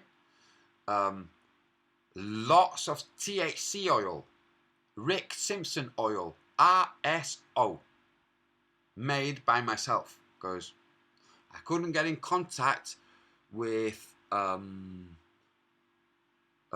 called him an idiot, and he was at the time, and now he sees it, but he was a good guy. What's his name, Dagnabbit? The guy who was in Italy with the banner, with the fraud, all of that. Remember, with the Vatican, and the guy shouting in English to Italians and Japanese who don't speak English. It just came through. Anyway, him. Oh, never mind. You don't need to know any of that. The point is, so those are things that I did. Dagnabbit, I said that I was going to tell you what I would do. This is what I would do, starting right now. In the morning when you get up, okay, so you get up in the morning, you go and you take apple cider vinegar, organic. It's a little bit expensive, but you can make it yourself. If you mind the expense, then make it yourself. Just have patience, okay? So, but if you've got cancer, buy it and make it yourself, okay? Get up in the morning, a little bit of apple cider vinegar in a glass of water. You drink it. You then take a shower. You shower. You do not use shampoos and all of those things, okay? Because you don't know what things are contributing to free radicals in your body. You don't know. You obviously don't know what it is that you've been doing that has been causing the cancer. And it is you're doing. You could have removed yourself from the situation. You could have stopped eating the things. You could have, whatever the thing was, it was your doing. Okay? Your body's saying, stop doing the things you've been doing because you're killing me. Okay? So, you're going to tell your body you've heard the message and you're doing your best. And your body will reward you. So this is what you do. Get up in the morning. Apple cider vinegar in a glass of water. Drink it, whether you like it or not. It's not as bad as chemotherapy, trust me. Because I have a friend who's dying right now because he's gone the conventional route. Drink apple cider vinegar. Get in the shower. Shower, ideally with black seed oil scrub. Okay? That's what you shower with. You rinse. You then turn your shower onto 100% cold. And you stand under it for 30 seconds. And you prolong it day after day. To the point that you're 2 minutes. Just 2 minutes will do. Okay? By the time that you're doing 2 minutes in freezing cold water in your shower, your body will have hardened itself so much that halfway through the 2 minutes, you'll realize that what you saw before as discomfort is actually bliss. You saw the pain of the cold as pain, but you were seeing it wrong. It was actually your body displaying pleasure, very deep pleasure. Think, when you're in the cold, if you were in the Sahara Desert or the Mojave or any hot, arid desert, you would wish you were in a cold shower. And you are in a cold shower. Aren't you lucky?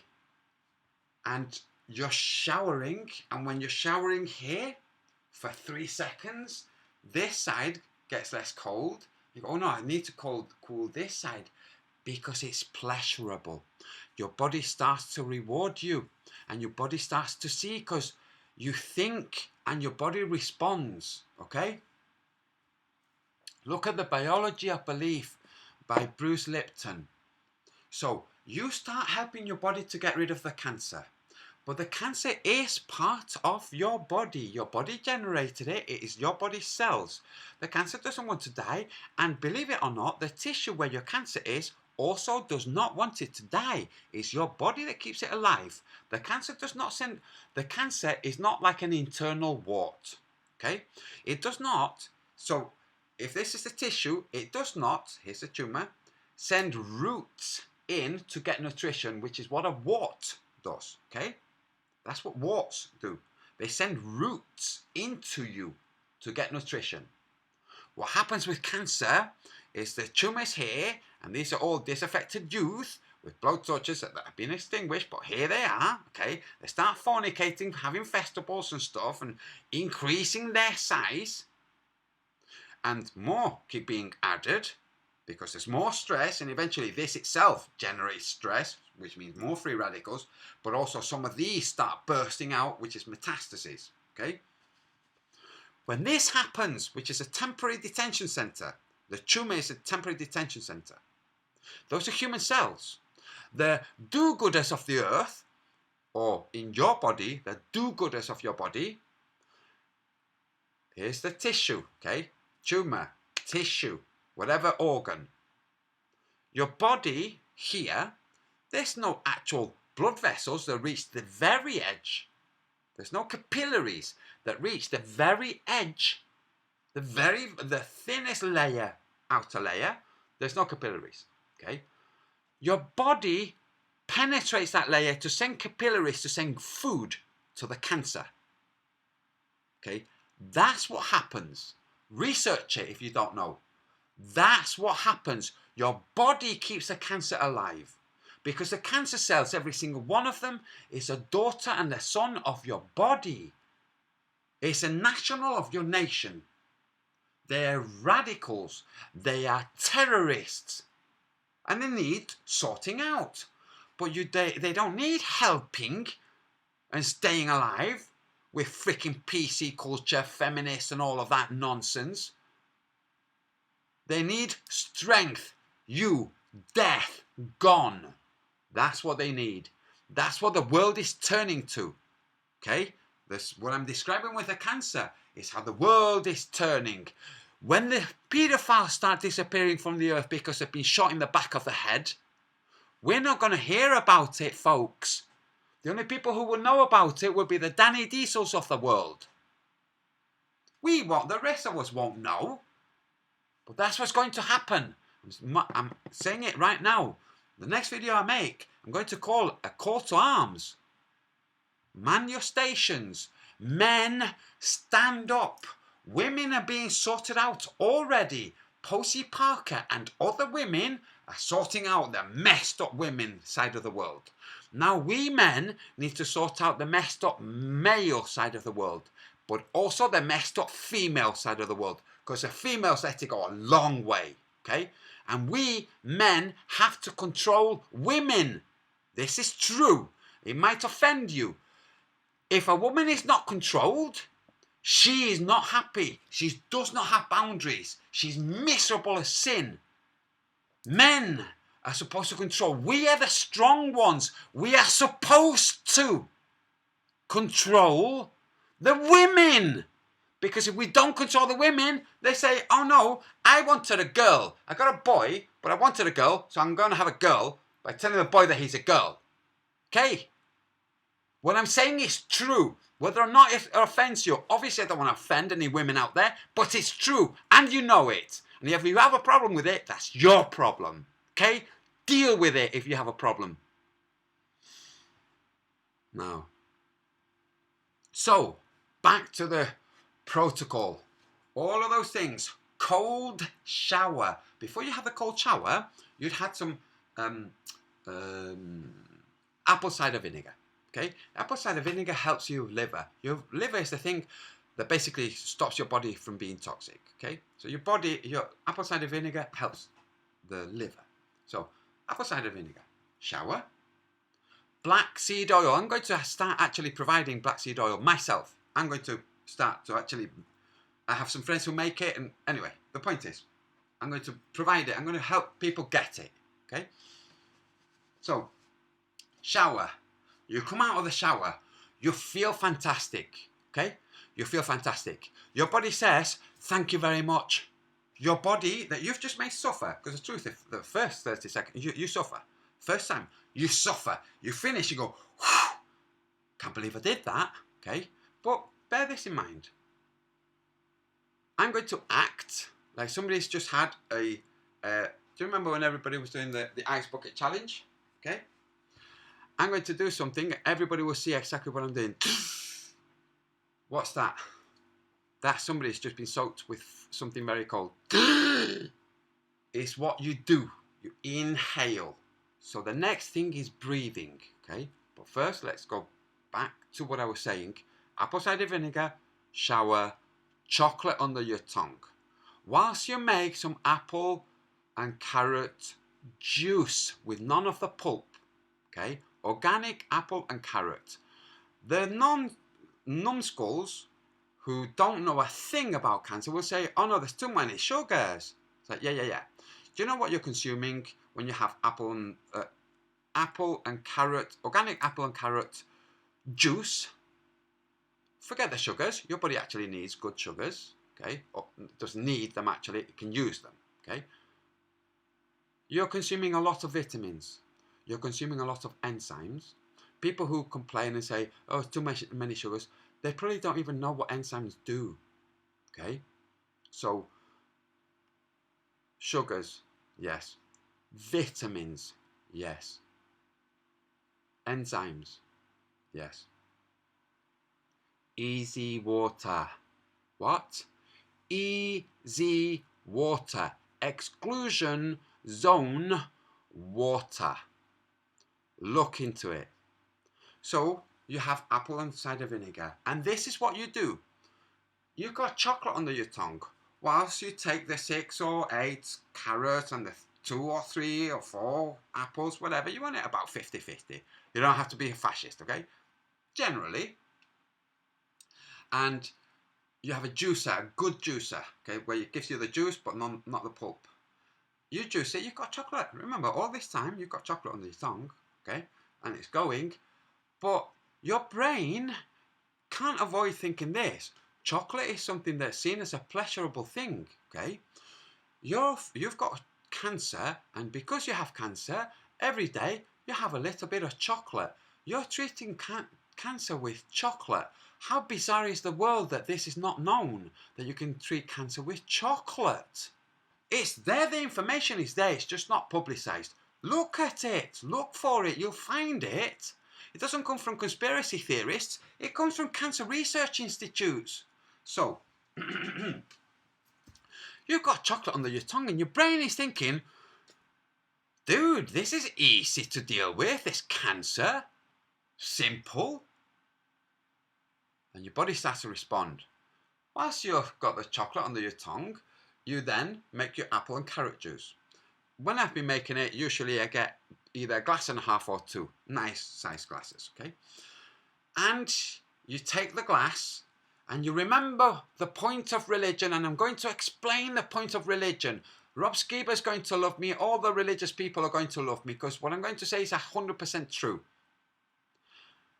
But I'll get to that later.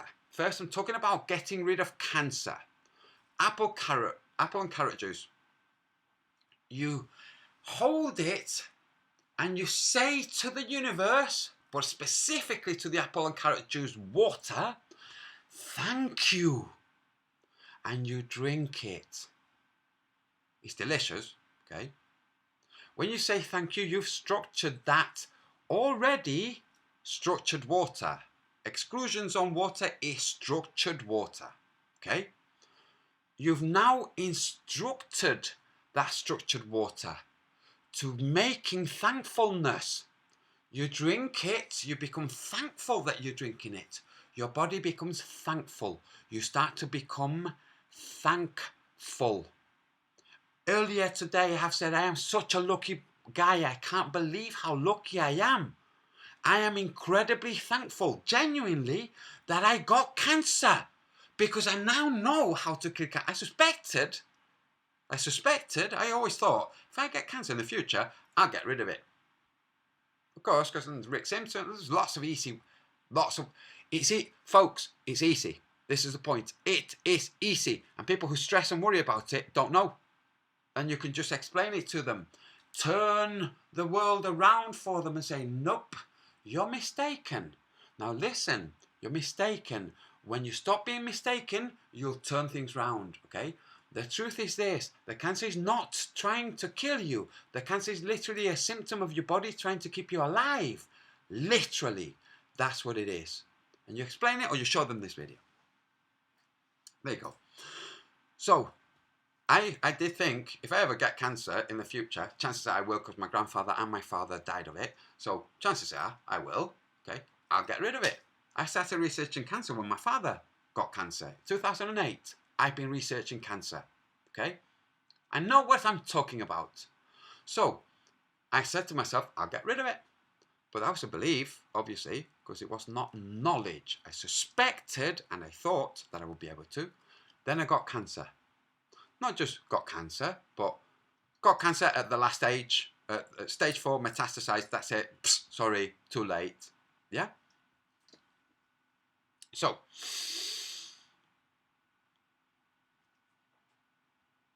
I get cancer. I get rid of the cancer. And I know that my suspicion that I would be able to get rid of the cancer was correct. Okay? And now I have definite knowledge of how to get rid of cancer. And now my word counts for more. You understand? My word, what I say now, counts for more. Because I know how to kill cancer. Not cure cancer. No.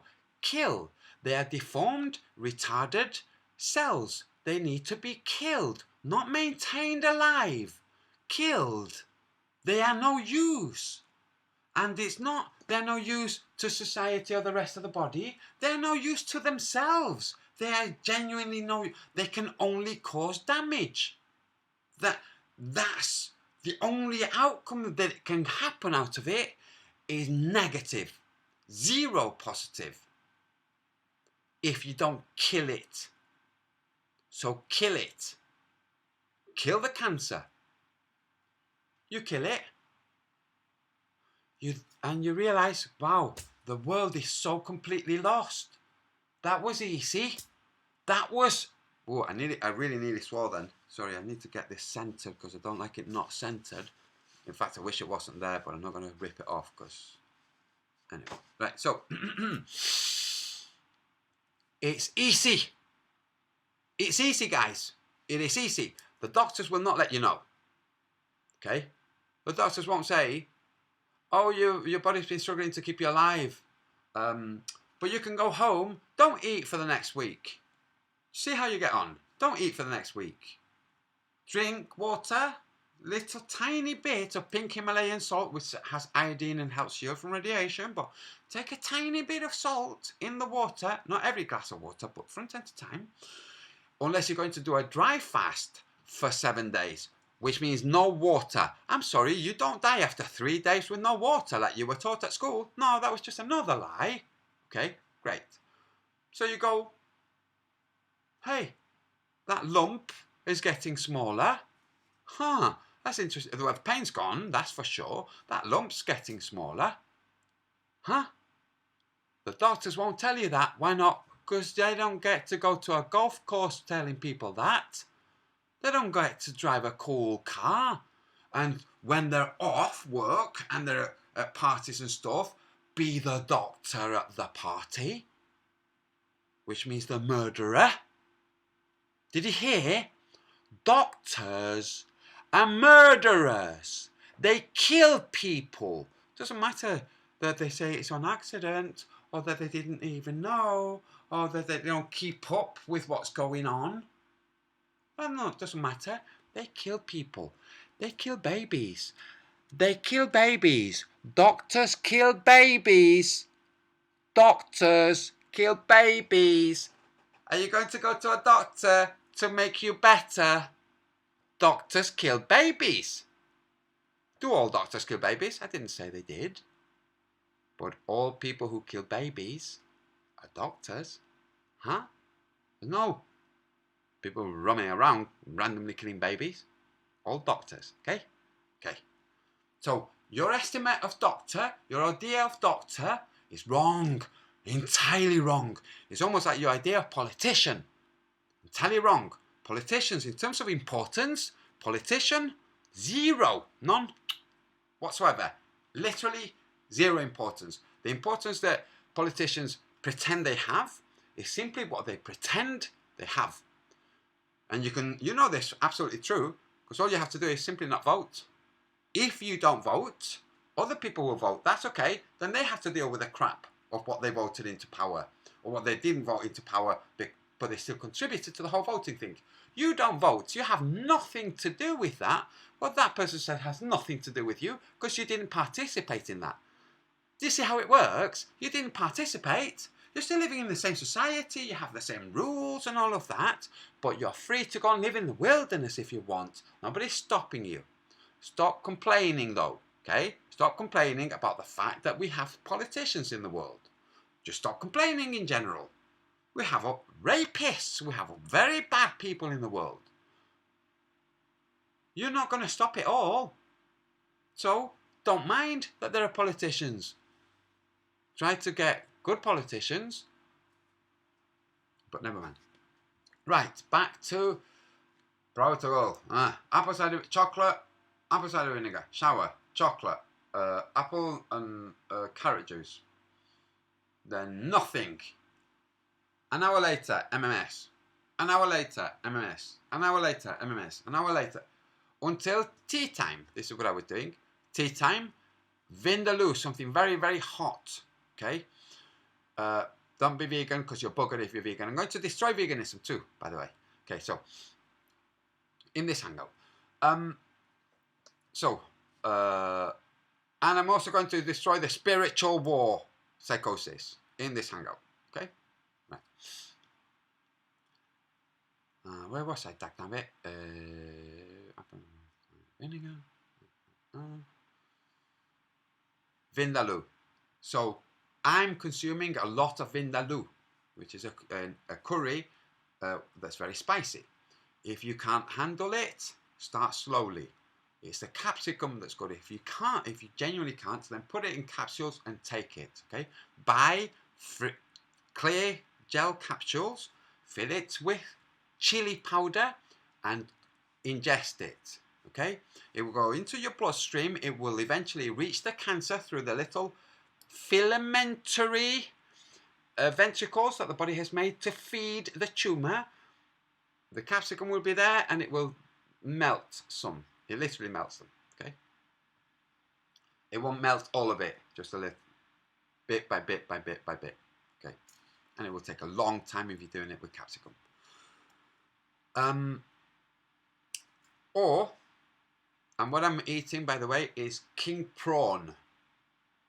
Almost entire protein, and also the pink in the pink prawn is also what's it called?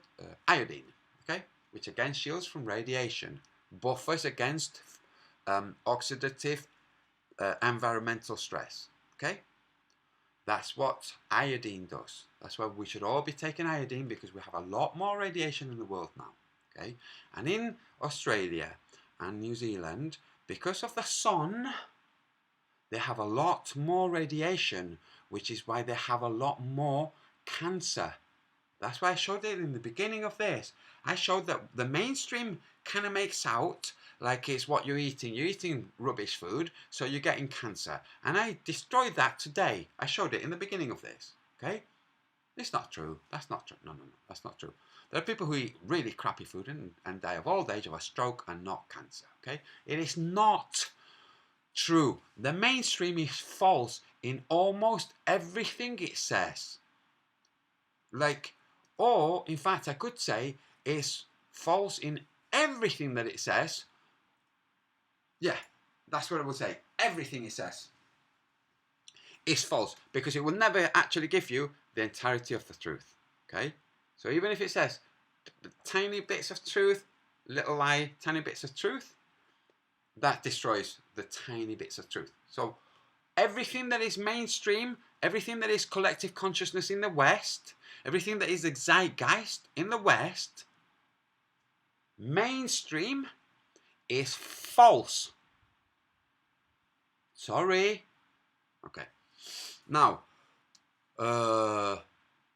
lamb, the meat, the lamb, the fat from lamb makes the ventricles contract. It helps starve the cancer. So what you start to do is only consume things that are good for you.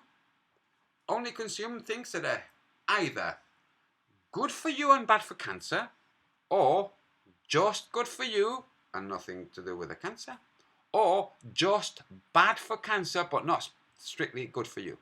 For instance, MMS, strictly speaking, is not good for you, but it is very bad for parasites and stuff. So you take it and it gets rid of them. So you take in things that are, you're wise, okay? You take in what is good for you and bad for cancer, generally speaking. And you can replay what I said before, because I'm not going to replay it if you want to catch it. Then Rick Simpson oil. I'm not taking any. So any of you guys say, "Oh, you're stoned, you could tell it." No, I'm not taking any. No.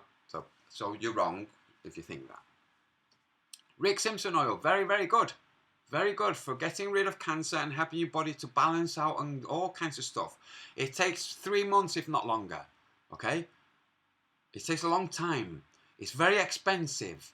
In some places it's illegal. Who cares? It's illegal here, but it's like, that's going to change anything. So, if you can get Rick Simpson oil, Rick Simpson oil. But it's not very pleasant. I'll just tell you that. It is not very pleasant. Taking Rick Simpson oil is a bit like being on chemo.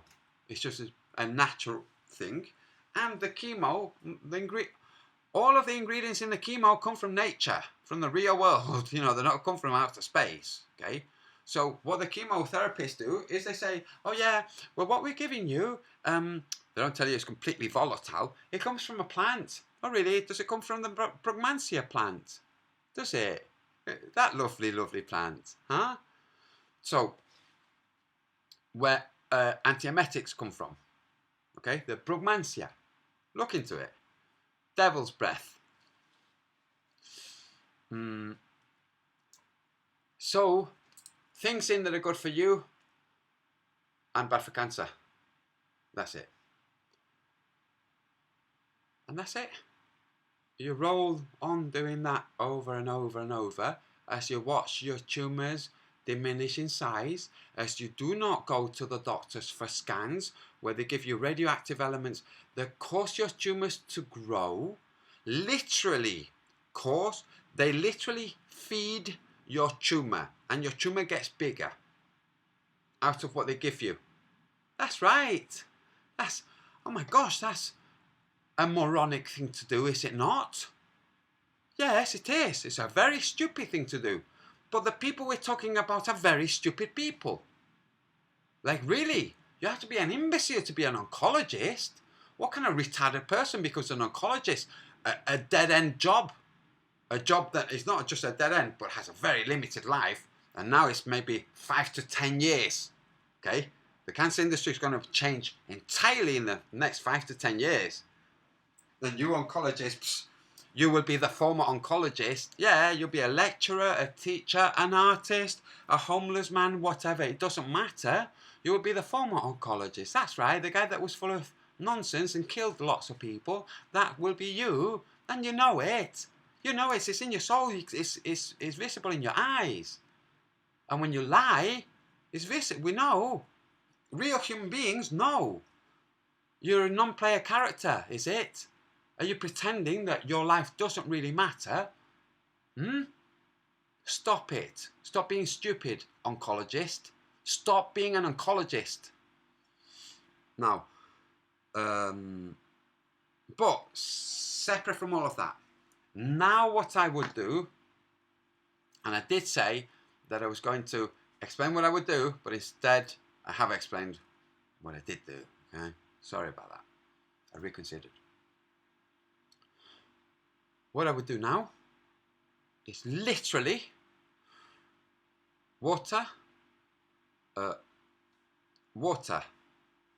distilled water, or ideally spring water collected in a glass bottle, or at the very least a plastic bottle.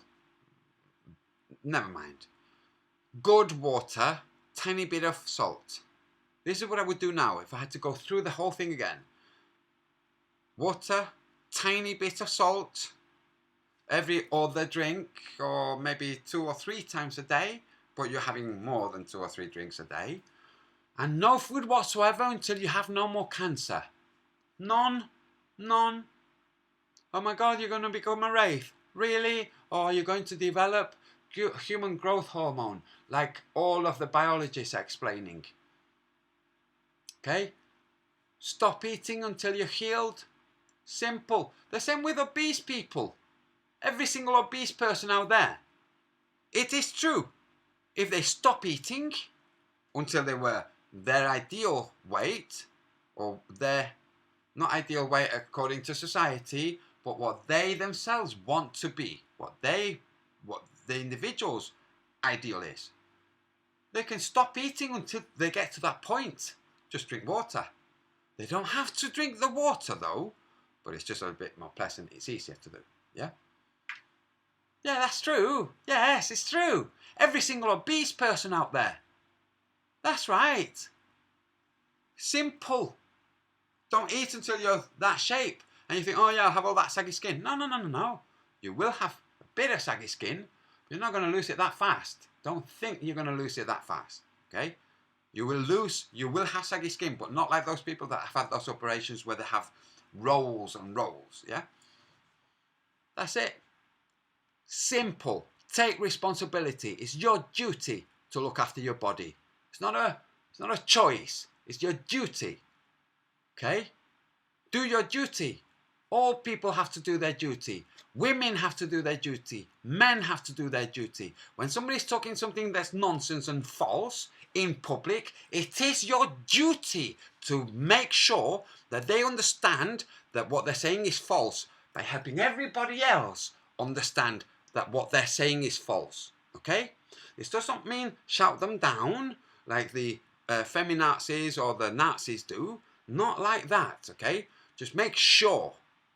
Okay, you can start a dialogue, an exchange, whatever. That's just when somebody's saying things that are false. When somebody's doing things, it's your duty to be a good human being. It is your duty to be a good human being. That's right, I said it. Do you want to argue the opposite? Do you want to see that there are people... Do you want to argue with a philosopher? Great. Do you want to say, take the counterpoint, which is, no. Your point, Antonio, is this. It's your duty to be a good person. I say the counter, which is, at least some people, or maybe all people, don't know, have a duty to be a bad person. No, they don't. That's not true, is it? No. Okay. So what other opposite can we have? So do not have a duty to be a good person. Okay, can you prove that? Can you see where that goes? Can you lead somewhere? Can you follow that structure? Can compose an actual argument out of that? Okay, because that's just a premise. Okay, that's not an argument. So compose an argument. Go ahead. Explain how it is that it is not people's duty to do the right thing and be a good person. It's your duty. The whole point of the religions was to explain that to human beings. It's your duty to be a good person. Now I've just been reminded of human being and the nonsense, free man on the land. Human is a monster word. Wake up call. That other people say this word means that does not mean this word means that. It means those people are stupid and are trying to take that word over. Do you understand? You're a man or a woman. That's the truth. Okay? Other people saying that you're a man or a woman or that you're not a man, no, they're wrong. Human does not mean monster. In the Black's Law Dictionary, and I have not read it in there, I've just heard that it refers to some kind of monster being. Who cares? Who cares what they refer it to? The truth is, human is a way we talk to distinguish ourselves from other creatures on the earth. That's all it is. It's a term. And it predates Black's Law Dictionary, so it can sod off. Do you understand? Okay, so the next free man on the land argument, just drop it. You're wrong. You are wrong. That's right. You're a free man on the land. That's right. Get off the freaking roads that you didn't do. That's right. You didn't make these roads. Get off them. Yeah, free man on the land. Go on then. Go on the land, not on the roads. No, you want nothing to do with society. Go to the wilderness. Go on then. Nobody's stopping you. Go. Go. Go to the wilderness. Be free. Do you see? Do you see how it doesn't quite work? Okay? John Irving said no. I wish I never said a word of it before he died. Okay? Okay. Religion was created by whomever, okay, whether humans or the ponglings, okay, to try to give humanity a sense of security so that they could live together, not destroy each other immediately because we're traumatized, with an idea of hope and cooperation and kindness. That it was corrupted by badness doesn't alter the fact the reason it was made was this reason. It was not made so it could be corrupted. Everything can be corrupted. I made a video where I spelled out, where I literally quoted a pedophile. I said what the pedophile had said to expose him to the world. I said, this is what this pedophile literally said. And I repeated the words. There's a person watching right now. If I ever see you, I swear to God, you're dead. This is a threat. You're dead if I see you, trolls versus trolls. Okay? I'm not joking. I don't mind going to prison for it. Genuinely. Don't mind. I'd help all the prisoners. So.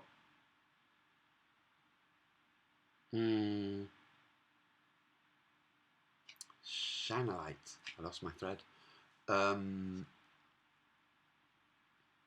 will rewind. There you go. Repeated the words. Yes. Got it. So, I literally say what he said. This person, trolls versus trolls, who's dead if I see him, or them, could be a her, could be an it,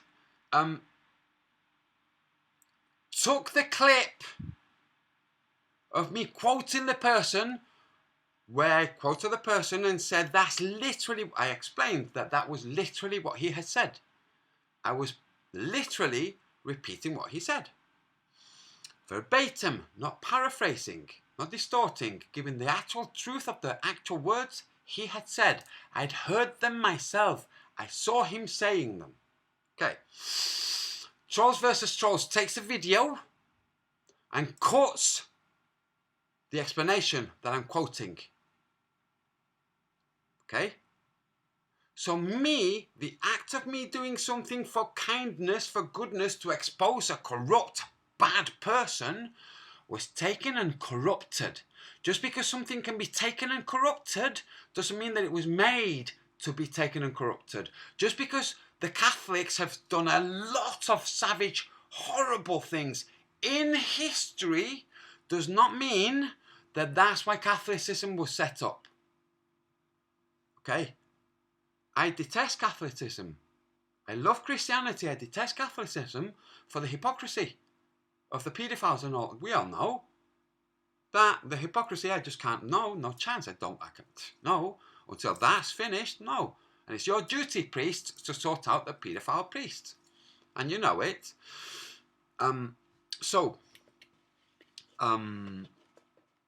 The religions were set up for humanity to work well. That's why they were set up. And they're stunningly beautiful and clever. And here in Britain, Muslims have been gaslighted for more than 20 years. That's right. Muslims in Britain have been gaslighted by not so much the government has helped, but by the dark powers that be. They have been gaslighted for 20 years. How much patience do you have to be gaslighted for 20 years and not react? You have to have a lot of patience. When they say religion of peace, maybe they mean it. Oh no, could they mean it? When religious people who are Christian say things, they usually don't mean it. No, that's not how it works. So, is there badness in the world? Yes. Is there badness associated with religion? Yes. Does that mean religion is bad inherently? No, it doesn't. None of us come here with a handbook of what this place is and what's going on. None of us. No religions are those handbooks, but they pretend to be a kind of guidebook, like a handbook would be, a kind of, they hope to serve as that guidebook that does not exist, did not exist. Okay? There was no guidebook to what life is, to what we are. There was no explanation. No explanation. By the way, Theoria Apophasis is full of gibberish. Okay, he explained that if you take a magnet and you put it with the south facing that way, okay, and you put it like this on a tumour, it will push the tumour away. Yeah? Guess who has tumours that he can test that on? That's right. I have saved the tumours. Yes, I know how to test for paramagnetism or diamagnetism. You're full of nonsense, Theoria Apophasis. You're a clown boot. That's right. I'm sorry, but you're wrong. And I told you, and I've told you many times. You're wrong. I think I might still be a patron of yours, okay? Because I like some of the stuff. But you're wrong on this. You're also wrong about the shape of the earth. Yeah, you're just wrong. You can't actually explain magnetism. You can say lots of things about magnetism. You can't explain it. I can. Oh, sorry. And I can explain something else that you can't explain. That nobody on this earth has ever explained. Yes, that's right. That's why I'm who I am. That's why I have this face of vague arrogance / surprise. You'll see. You will see, guys. Right, so religion's beautiful, set up to help humanity. Great. I've been a fool criticising them in the past. You can still criticise, okay, of course, but to see only negative in them, I was a fool. I genuinely was. So, you see how it looks like I've got a turban? That's because I'm Sikh. Anyway, religions. Earlier I said veganism and I was going to destroy veganism. At the start of this hangout, I played the song Zombie by the Cranberries. Okay? The song that ended the IRA and the UTC, whatever they were called, the Ulster Defence Force, UDF, there you go, the UDF, okay? The counter, okay? First of all, the IRA was right. Let's just be honest, okay? The British have no business there. And they had no business 1916. Like, what the hell? No, that's wrong. Stop doing that, okay? And now they have, okay? The IRA were right. I will say, they were right. The good guys were the IRA. It happens that they were the Catholics, but that's got no bearings. It's they were the Irish who did not like being abused by other people. Okay? So, just so you understand, that I do understand. But it was all destroyed. The IRA no longer exists. The UDF don't no longer exist. Because a band from Limerick wrote a song that made the people who were hurt and traumatized and perpetuating the back and forth vendetta war. It got through to those people and helped them to heal. The words, another mother's broken heart is taking over, explain how it would happen. A son dies, murdered by the UDF. He's Irish and he's also a Catholic, and he was not IRA. The IRA are offended because they know the mother. The mother's heart is breaking. Her breaking heart is taking over and moulding the society, so the IRA go and kill some guys somehow associated with this death. And back and forth. And the song took away the moral support. They don't have the right to kill us. You can't expect us to let us get killed and not react. They took away that. Because the people that get killed, you don't bring them back by killing other people. In fact, when you only think about them being killed, you are re-killing them. This is where Catholicism goes wrong with the avatar of Jesus on the cross. Perpetually dying. It is the most cruel thing you can imagine. And it will be looked back on as the most absurdly ludicrous, pathetically, astoundingly obtuse thing possible. The most dramatic thing that could have been done. Not all religions are good. Okay? Catholicism is not good. Okay, now, apart from anything else, for goodness sakes, it tells you in the Bible, do not make idols. Do not take two pieces of wood, cross them over and tie them together. Do not fashion two pieces of wood and make them an idol. Literally tells you that in the Bible, in the Old Testament. Find it, Rob Skiba. Now, religions being bad, how zombie destroyed, ended the suffering that was being caused in Northern Ireland. It ended the IRA, it ended the UDF, it ended it. A song by an artist, okay? The song is explaining how you guys are behaving like stuff that happened in the past is still happening. And because you keep living like those things are still happening, you are doing the same. You kind of like in a philosophical circular argument you can't get out of. You kill because people were killed, but not because they were killed. Because you imagine them being killed. You cause yourself suffering and you vent by killing, and then back and forth. It's that simple to see when somebody puts it that clearly in a song. Okay.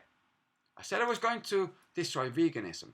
So, I've been vegan twice, okay, for approximately 6 months each time. Very unhealthy for you. And I'm going to destroy it. When I say destroy it, I mean literally destroy it. All of you will see. And you're welcome to take a snippet or in my video, cut it and re-air it or repeat what I'm saying. I don't care. Get this. You can live without eating anything whatsoever. Your body is amazing. You can live without eating anything whatsoever. Am I saying you can do that from being a baby? No, I didn't say that. I'm saying you're obviously not a baby if you're watching this. You can live without eating whatsoever. If you so choose. You're not going to choose that. But you could if you so chose. And there are people who do choose and do live like that. No nutrition whatsoever. Okay, take that person who has no nutrition whatsoever and give them only nutrition poor things like a vegan diet. Will they survive? Yes, but not as well as the person who's not eating anything whatsoever. Oh my God, that can't be right. The person who eats nothing whatsoever is healthier than the vegan. The person who eats nothing whatsoever is as healthy as the omnivore, who eats a very good diet. Not a lot of food, but a good diet. That doesn't eat anything, just as healthy as this one. But that doesn't eat anything healthier than the vegan. Are you getting me? Okay. Maybe putting vegan things is not so good. The reason for being vegan in the first place, the cruelty to animals. You remember what I just said about zombie? Okay. So deaths in the past. And the deaths explained to all the details. And he was crying for his ma. And he was this. All the details to make it extra traumatic. They're so traumatic that it causes people to go and kill human beings. The vegan does the same with the pig and the cow. The vegan does the same. When you eat the ham sandwich, you're eating what was a pig. If it's good ham, obviously. It was a pig. It's not a pig anymore. What is it now? Back to source. Definitely no suffering. There's no suffering at source. There's no space for it. There's no function for it. So no suffering. It's definitely not suffering anymore. It might be very happy that you're enjoying its flesh. You don't know, vegan. But what you do, when you see the ham sandwich, you re-kill the pig. Just like the Catholics re-killing Jesus every Sunday. Okay? You re-kill the pig. The pig only died once in the real world. You're making a zombie fantasy world to yourself. Where in your zombie fantasy world, you are re-killing animals all of the time. And you're wrong.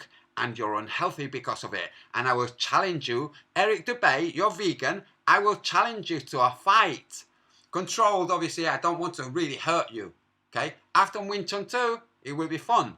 I genuinely, and obviously you've engaged in the world of martial arts, you know exactly how sparring works, okay?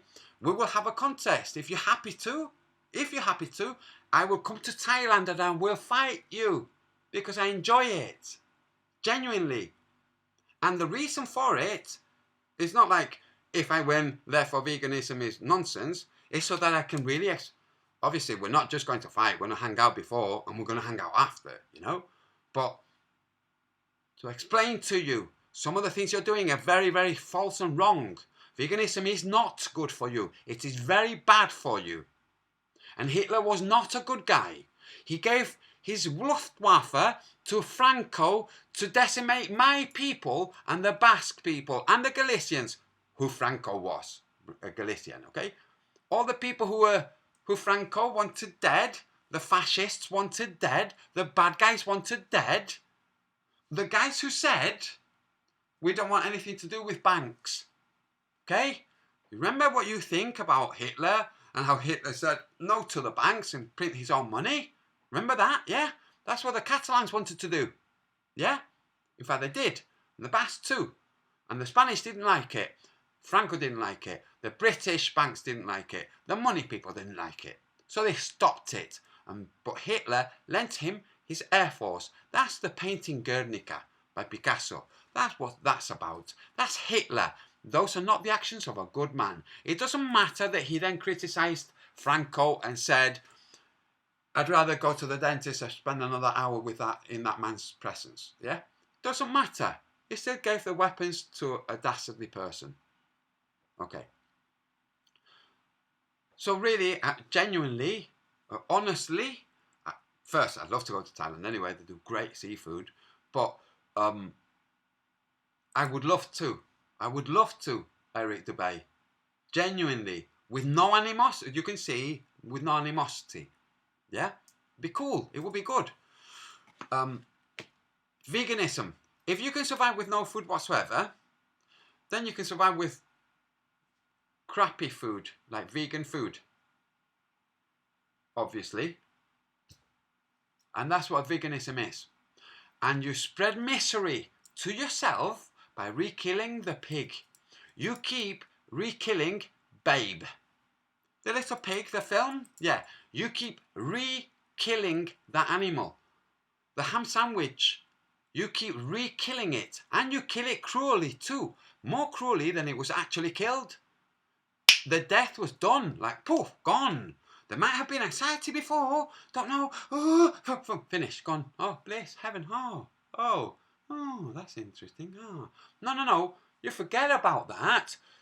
You focus only on the anxiety death part. Over and over and over and over. That's what you do. You're a zombie. You're a zombie. You are a zombie. You keep doing that. You keep re-killing things and walking around the world like dead things are walking around and living in sandwiches. It's not a dead pig in a sandwich. It's ham. It comes from the pig. Yes, it is not a dead pig. It's a portion. Some of it is bacon, some of it is all of that. You understand. Okay, I'm not just talking to you. So veganism, a bunch of nonsense. All they keep doing is re-killing animals that only died once, but the vegan kills them 1,000 times each. Hello vegan, sorry to destroy you. Go on, carry on killing animals in your brain. Go on, carry on, zombie.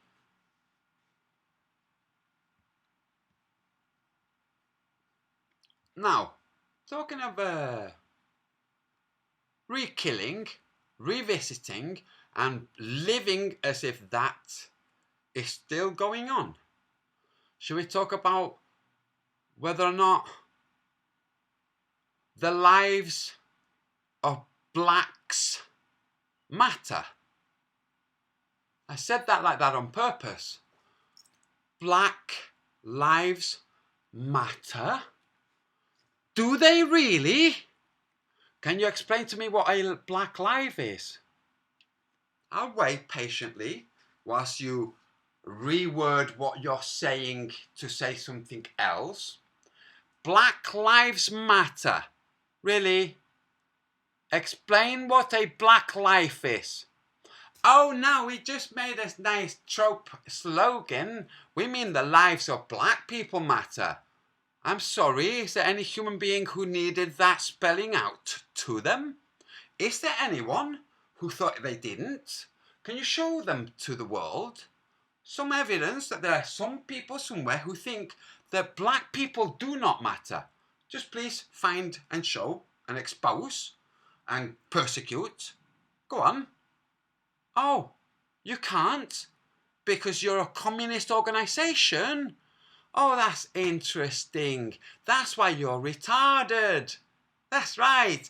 That's why you make slogans like Black Lives Matter, even though there's no such thing as a black life, no matter how black you are. Also, your narrative says everybody came from Africa. Doesn't quite say Central Africa, but we'll all assume comes from the Negro race. Yeah? Doesn't say from the Arabs, and it doesn't say from the vacated land that was populated by the Dutch. That had no Africans living there. Okay? That land. That's right. No, wait. You thought that the Dutch arrived and there were black people living there and they just started building a house quietly and just lived there. Is that what you think happened? Oh, you poor thing. No, it was vacant. There's places on the earth where nobody lives. That was one of them. Nobody lived there. They'd have to go. No, they just didn't live there. Whites went and lived there. And blacks had to live with whites and back and forth and all of that. Notice how when I say blacks, a little happens, a little heckle happens. But when I say whites, none whatsoever. You're racist. If that happens, when I say the word blacks or Negro, if you have a reaction, and the reaction being, Antonio, you shouldn't be saying those words, you're racist. You're racist. The feeling in you that shirks from the word nigger is the racist part of you.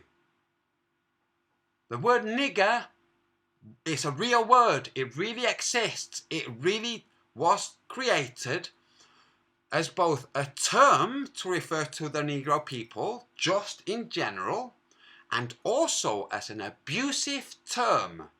Not both all of the time. Genuinely. Okay?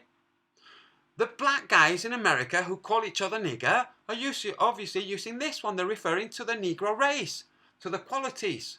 Okay? They're not saying it like this, even though you can watch Chris Rock actually explain that there are niggers. There are black people and there are niggers. This is a black guy explaining it. Okay? So all you people there waiting to comment on this video to complain about racism, your narrative says we all come from Africa. In which case, my ancestors are Negro, and I'm just a very pale one, so you can go and suck a tree. I'm sorry. Did you take offence at the fact that I just took your narrative and poked you in the face with it?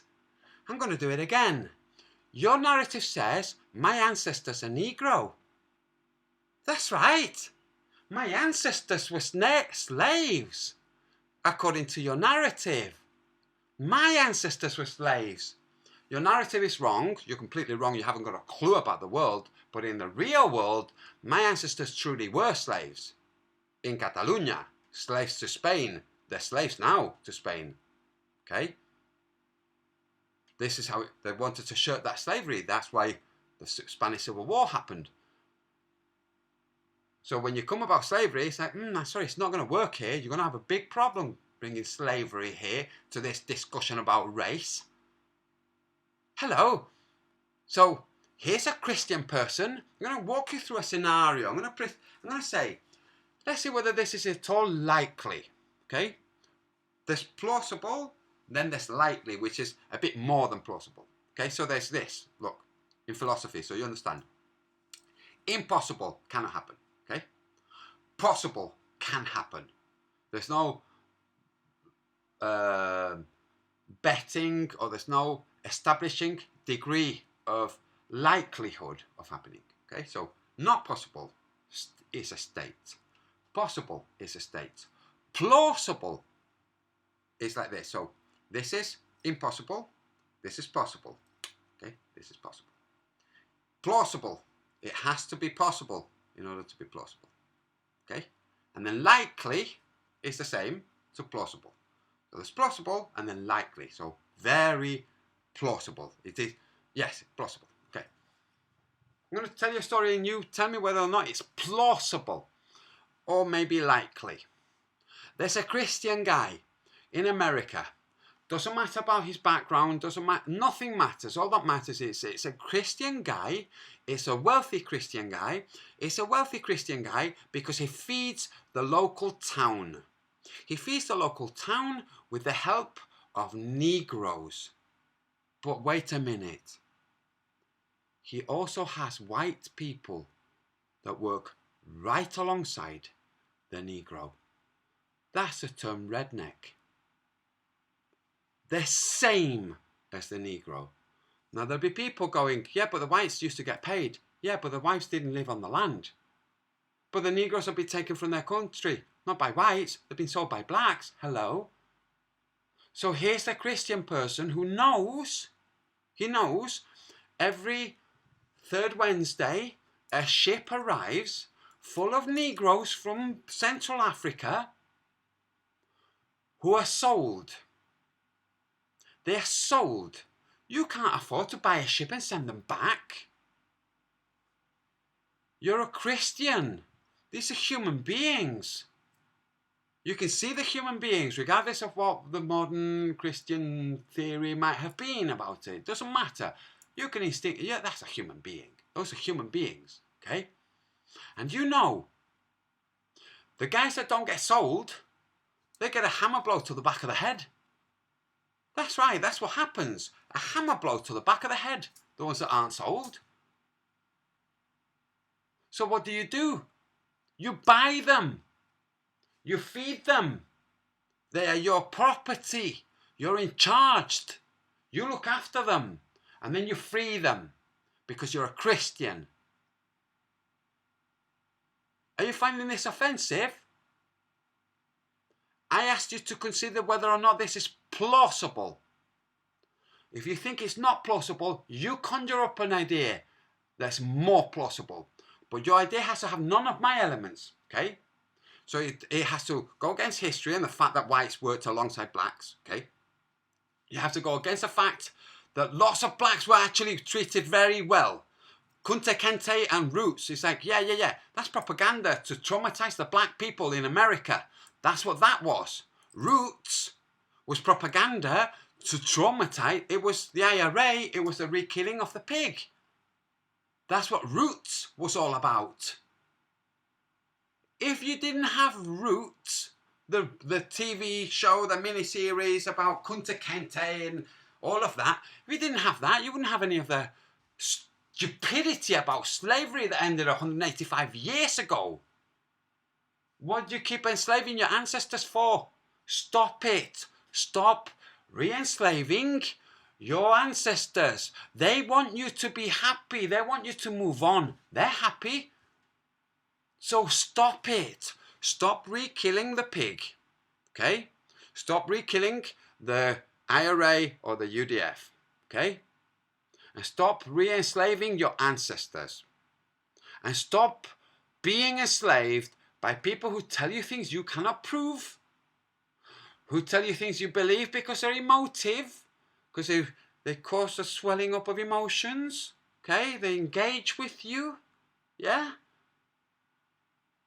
To manipulate you. Don't listen to them. Now you can tell for sure whether or not I'm trying to manipulate you. And I know there isn't a single one of you who thinks I'm trying to manipulate you. I know there's not a single one of you that's sensible who thinks I have a bad bone in me. I know. I know that there are people in the chat who are convinced I do not have a bad bone in me. Of course I would murder. I would kill when that was the right thing to do. I genuinely would. But I'm not a bad person. And you know it. You feel it. That's why you're listening to this. That's why you share this. Yeah, been through the shit. That doesn't matter. I'm not going to play the Martin Luther, oh, kumbaya, poor me thing. I'm not going to do that. In fact, I'm going to bitch slap people all over the place. Because it's the right thing to do. Like I just did with Martin Luther, who's a fraud. Martin Luther. That's right, some of you like him. He's a fraud. You don't know the details. You don't know the ins and outs. He's a fraud. He knows that Patricia Stay was a fraud. And stayed quiet. Knows it because he has evidence of what he actually saw live with his own eyes. Okay? And no, I'm not talking about anatomy. Although he also saw anatomy things and that's how she was blackmailing him. Oh, sorry, Martin. Was I not supposed to say that? Was I not supposed to say that she videoed you masturbating to her? I'm sorry. So, yeah. Slavery. Finished. Gone. Okay? Does it still happen today? Yes, it does. Should it be stopped? Of course it should. Is it blacks? No, not really. Is it whites? Kind of, yeah. Caucasians, Arabs, mainly. Okay. Are there some blacks? Maybe, I don't know. Should it be stopped? Yes. Okay, but the truth is, black slavery ended 185, 186 years ago, something like that. Okay, and the Black Lives Matter, sorry, what's a Black Live again? Those guys, those retarded people, keep going on like it's still happening. And it is not still happening. They keep re-killing the pig. They keep re-crucifying Jesus. They should stop doing that and start being happy and living cooperatively, helping other people and telling other people when somebody is lying to them. Not sitting quietly. Okay? When somebody comes along that's a black person riling up other black people, you don't know that that black person that's riling up you and your pals is messing with you. If you get riled up, somebody's messing with you. See how it goes? That's simple. If you feel riled up, somebody has messed with you. So stop it. Don't let people mess with you. Now I'm going to look in the chat. I haven't fully finished, but I am going to, I think I'm getting towards the end. There's a couple of other things, and they're kind of floating around. But I'm looking now. I'm watching. No. Flat Earth data writes, is it true that a white couple cannot produce a black child, but a black couple can produce a white child? No, it is not false. It is not true. Both can happen. Okay? But the fact is this. Women cheat men. So when you have a woman who says she had sex with a man and they have a black child, it's not true. No, she had sex with a black guy. Okay? Yeah. Oh no, but, no. What's more likely? Weird regressive genes from the world that doesn't even know what cancer is. Remember that world telling us about genes? Those guys that don't even know how to kill cancer. Those guys telling you about racial breeding? Is that more likely? Or is it more likely that she had a fling with a black guy? Had a black child? And the same with a black couple. Okay? She had a fling with a white guy and had a white child. Oh no, regressive genes. Yeah, your ancestors at some point in history. Yeah. DNA test, please. Tim Osman is here. If that's you, greetings. I was an altar boy for years. Okay, that explains a lot, man. And I'm sorry to hear that. Genuinely, my cousin was an altar boy. Yeah, he was raped. Yeah, he was raped by the priest. So sorry. But, anyway, I'm now looking through through the chat for anybody who's aiming comments at you. Genoderma licidum mushrooms. So Jay Savoy. When I was explaining putting good things in me, mushrooms, yes. Not just that mushroom. Other mushrooms that are good for your intestine, but that specific mushroom, I have not researched. But the truth is, you don't need. The truth is, you don't need the Rick Simpson oil. You don't need any of those things. Okay? Remember, I went from stage 4 metastasized cancer in June, not knowing it was cancer, with antibiotics from the doctors, to January. That's already too long, okay? The only thing I was doing from time to time was MMS, from time to time. When I realised it was cancer, I started a lot more. MMS, that's right, sodium chloride, that's right, that bleach. Yeah, bleach, you're just doing bleach. It's not bleach, okay? You have to be stupid to think it's bleach. There's alcohol, you know this alcohol in cleaning stuff? That's right, alcohol, same as in your wine. MMS. You can take it as much as you like, so go ahead. Do you have any orange around your iris next to your green eyes? Yes, I do. Flat Earth data writes. Do you have any orange around your iris next to your green? Yes, I do. It looks like an amber.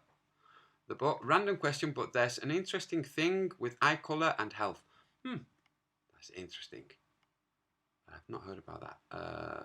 Scattered view. Okay, I'm just looking. I don't know who that is. Oh, okay, but message deleted by Danny Diesel. Thanks for that, Danny. I won't bother reading it. Jason Bar, yes, it is simple. It is simple, and it's as simple as that. Don't eat until you've not got the tumour. That's simple. What's going to get rid of this tumour? Your body, like it has done before. It's just going to consume. It's literally going to consume the tumour, and it's going to reallocate the resources that are within the tumour of what it can, it will reallocate to areas that are necessary and discard. That's what it will do. It's like, sorry, we need this. Oof, I just had a very dark thing. It's like, sorry, we need your organs. That's dark. But that's what it does. Autophagy, it consumes weak and dead cells and cancerous tumours. Yes, garlic and ginger is writing. She got helicopters. Yes, garlic and ginger also. What I'm going to do, guys, listen, I'm going to write a leaflet. I'm going to make a leaflet explaining what happened, a little bit about my story of how it was misdiagnosed, how it happened, okay? Because, by the way, the same people who misdiagnosed mine for 8 months misdiagnosed my friend Rick's for 6. That's right, they misdiagnosed his head and neck cancer for 6 months. That's extraordinary. It's almost like if they diagnosed it when the problem first rises, okay, when the first misdiagnosis, okay, so if they diagnosed it then the treatment would have earned a lot less money. That's easy, because see, it's smaller, it's easier to get rid of when it's small. Yeah, it's interesting that they don't diagnose it and it gets worse, and then they diagnose it and now they're going to make a lot more money out of you. You're cash cow. That's what you are. You're a cash cow. That's right. Cancer is a cash cow. Just don't line up, wait. Yes, Dr. Sebi, brilliant. Just don't eat. If you have a tumour, don't eat. Right. Dr. Sebi, I learned from him. My mum cured her lupus with turpentine, yes, and others. Apple cider, charcoal, and water, yes. But also water with tiny, tiny bits of pink Himalayan salt. Okay, not just water. You'll get rid of all your salts. Now I'm scrolling through the chat, by the way. So, Jay Savoy, I don't know anything about that mushroom. I genuinely don't. I know that there are some amazing mushrooms that have some very good beneficial qualities to them, especially to the digestive system, and it goes on to have a really good repercussions to your brain, your digestive system. When your digestive system is not good, your brain is not good. Mens sana in corpore sano.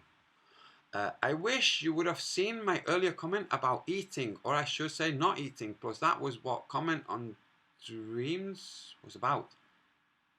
I don't know about the comment on dreams, Harmon. Where is the earlier comment? Tim Osman. I notice you're somehow finding it difficult to stay with the topic. You're writing things that it makes it seem like you've got something very deeply wrong with you. I'm talking about kind of serious things, and you've written, I'm black from the waist down. It's like, maybe you think that old jokes that were never really funny are worth repeating. Maybe that's what you think. But it shows there's something deeply wrong with you, Tim Osman. Caveman. Dude, I've been doing that all along. Tony, I've been doing that all along. I tell you another truth bomb. Do you remember? You will remember this. You remember Isa Mahalski? Yeah. You remember the girl? She was called THC Queen, something like that. I forget. Yeah, she accused him of being a human trafficker. That's right. Did you not know?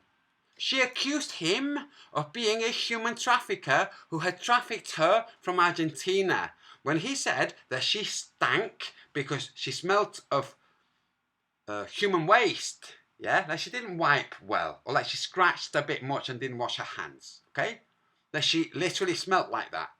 When he got rid of her, like no, because she was lazy, wouldn't do anything, was taking all of his weed and all of his money for literally nothing and did not want to work. Yeah, a princess, a little princess, niece of that fraud Che Guevara. Yeah, niece of the fraud Che Guevara. Okay, fraud Che Guevara. Remember? That's what I said. Fraud Che Guevara. So that girl Forget what she was called. Yeah. She told me that he was a human trafficker. She asked me not to tell anyone, which is exactly what the liars do, otherwise they'll get exposed. So I'm telling. That's right. That's right. Go and read Chisa. Okay? I've tried to tell him, but I can't connect because my Skype is dead in a different computer. That's right. Did you know, Tony? So you remember when you were with Patricia Stay chatting and stuff, yeah? And you didn't bring up the fact that she accused me of rape? Yeah, that's burning you, Tony. I love you, man, but that's burning you. You know you should have said something, yeah? And Dan Falconback will be listening to this too, and you too. You know you should have said something. You know it's in your heart. You know it. You know you feel cowardly for not having said something. That's right. Lady Ganja, Dave Hinkle. Thank you, dude. Dave Hinkle's one of the oldest flat earthers here, by the way. Lady Ganja. That's right. She accused him of being a human trafficker. That's funny, isn't it? Isn't that hilarious? That a woman did that to a guy who was doing absolutely nothing wrong? Nothing wrong. It was just a cool guy that was getting a bit of a following because he's very talented. No, let's put that guy down. That's right, Lady Ganja, who then went to live with another flat earther whose head she'll be mashing. That's right. Isn't that funny? Okay, Harmon Walker, they're coming way back. I said I figured out that not eating will heal you. There.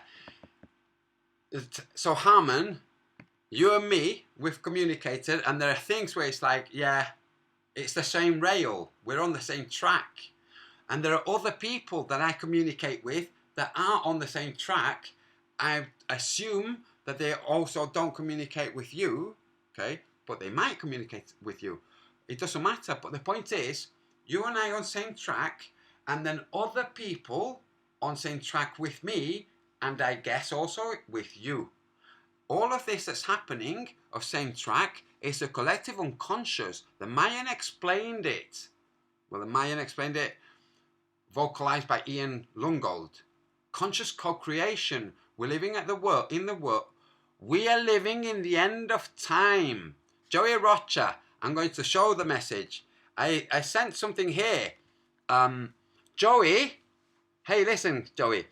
Earlier in this hangout, I said that I'm going to fight you. I didn't quite want to fight you because you'd fought cancer, right? You had pancreatic cancer, and me beating the heck out of you will feel kind of bullying, yeah? Guess who just got over cancer, Joey Rocha? Yours truly. So when I come to Thailand, not Thailand, I'm going to Thailand for Eric Dubay. When I come to Hawaii to see Nassim Haramein and Marty Leeds, you and I can get together and we can see about rape, shall we? Joey? Shall we? We'll do that, shall we? Because I will find you. You can't go around saying people are rapists. I don't care about your religion. My religion is stronger than yours. Mine is based on truth. That's why I can cut through nonsense like you. And I will cut through you. Okay, so say it in the chat so people can see that you can see this, they can hear me, and that you agree to fight me. We'll show it to ex-cancer MMA fighters. That would be interesting. That would make the rounds in the English-speaking flat earth that we're in the circles of. The other circles we don't know about. Okay? Joey, write it in the chat. Now, the word bitch is not an insult. It's a term of reference for a female dog. Write it in the chat. Bitch. I'm waiting.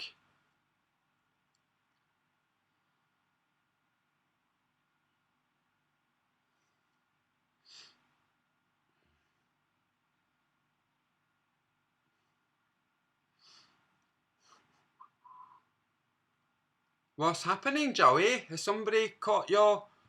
huh? Joey Rocha. I will fight you any day, Antonio Subirats, the sewer rat. Muy bien, Joey Rocha. You will fight me when I come there. I will announce it on my channel before I go. I will film the journey, because it's to the other side of the plane. I will do the whole thing. I will film me meeting you. Don't think you're going to fight me in the streets. That's too dangerous for you, man. We're going to fight in either an octagon or a ring, up to you. Don't think you're going to fight me in the street. You'll be very, very sorry, and you've got a very cute wife and child, okay? I don't want you to have to eat soup for months. Oh, hi. Laugh my ass. This is Ghoul Central. That's interesting. You see, you're writing that in a channel where the guy who's speaking, well, you just said Ghoul Central. You've obviously just come in. You haven't heard how I kill cancer, have you? Dim Dim. That's right. I kill cancer. Do you kill cancer? No, you don't. You die of cancer, don't you? Yes. You don't kill cancer. Who kills cancer? The ghoul. Ho ho.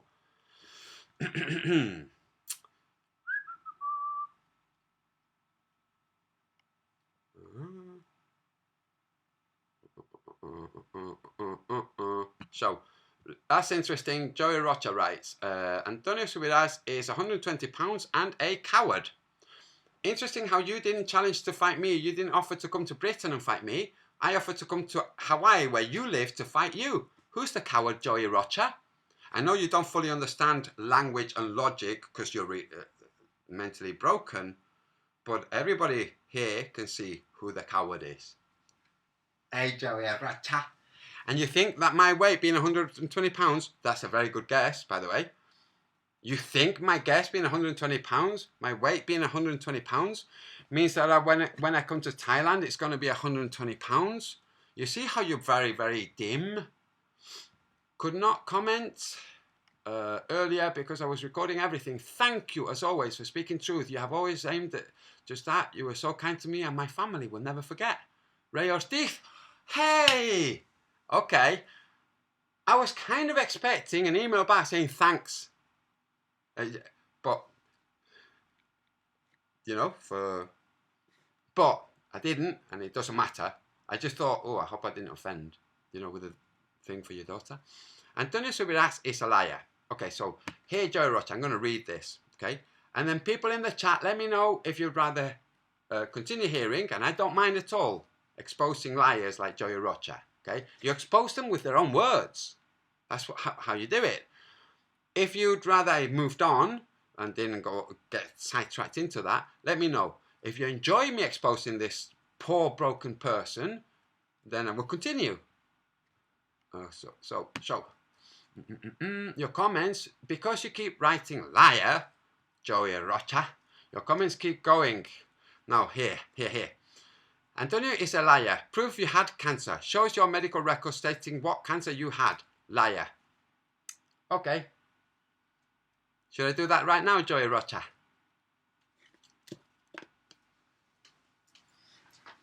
Oh, wait.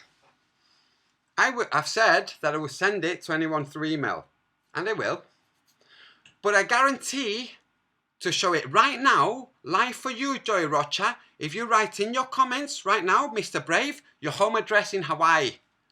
Because I'm going to show my home address here. Did you hear? I'm going to show my home address here for the letters from the doctors with the cancer. Okay? You write your home address in Hawaii. I'm going to trust because Jesus is watching. You wouldn't lie about your address, would you, Joey? Because Jesus is watching. So, write your home address in the chat and I will show. You stupid man. Joe Roger, is it true that Patricia stay quit because of flat earth data? That's what Oakley said. Oof. Oakley's an absolute fraud, flat earth data. You cannot believe a word that... You can't take any word out of Oakley's mouth to be what it would be from a different person. Come on, Joey Rocha, your address. You heard. Don't pretend you didn't hear. You see, in this situation, this is what's happening, okay? I know the truth and you don't. I can expose the fact that you don't right now with this letter, okay? With a letter. Just right now. I can do it. But first you're going to write your home address, because I'm going to show the whole letter. It's going to say my hospital number, my address, the names of the doctors. I'm going to show the whole thing. Okay, Joe Rocha, come on. This is the third time I ask. Write your address in Hawaii, because I'm going to come to Hawaii and smack you some. So, come on. Prove you had cancer, Antonio Subiras. Show us your medical record stating you had cancer. I've just explained. I will email them to anyone, but seeing as though it's you, and you did have cancer yourself, because you showed me your records, I will show them right now, and then you'll have to apologise for having called me a liar about it, won't you? You stupid man. You will have to apologise for having called me a liar. You are retarded, Joey. Your Jesus love has retarded you. I'm sorry. It has retarded you. So you have one more chance, Joey. One more comment. If you're in your next comment, it's not your home address, where I can come and knock on your door. I'm gagging you for being a cowardly waste of time. Everybody is hearing me say to you, write your address. I'm going to show my address. As soon as you show your address, let's see who's the coward, bitch.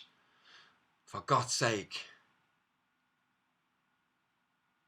Okay, I see another comment, but you might have typed it because of the lag. I'll wait.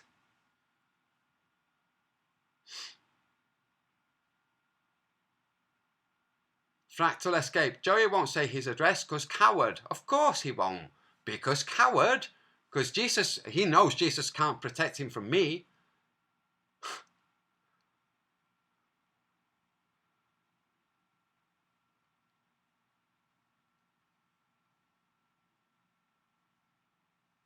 Come on, Joey. There won't be a lot of flat earthers who like me and don't like stay in Hawaii. You're safe. Oh. Notice Antonio Subiras won't show proof of him having cancer. He is a liar. Notice how Joey didn't write his address, even though I explained to him you have one more chance. You know, like a stupid person. Anybody interested in knowing if what I'm saying is true, email me. I will email you a photocopy. Okay?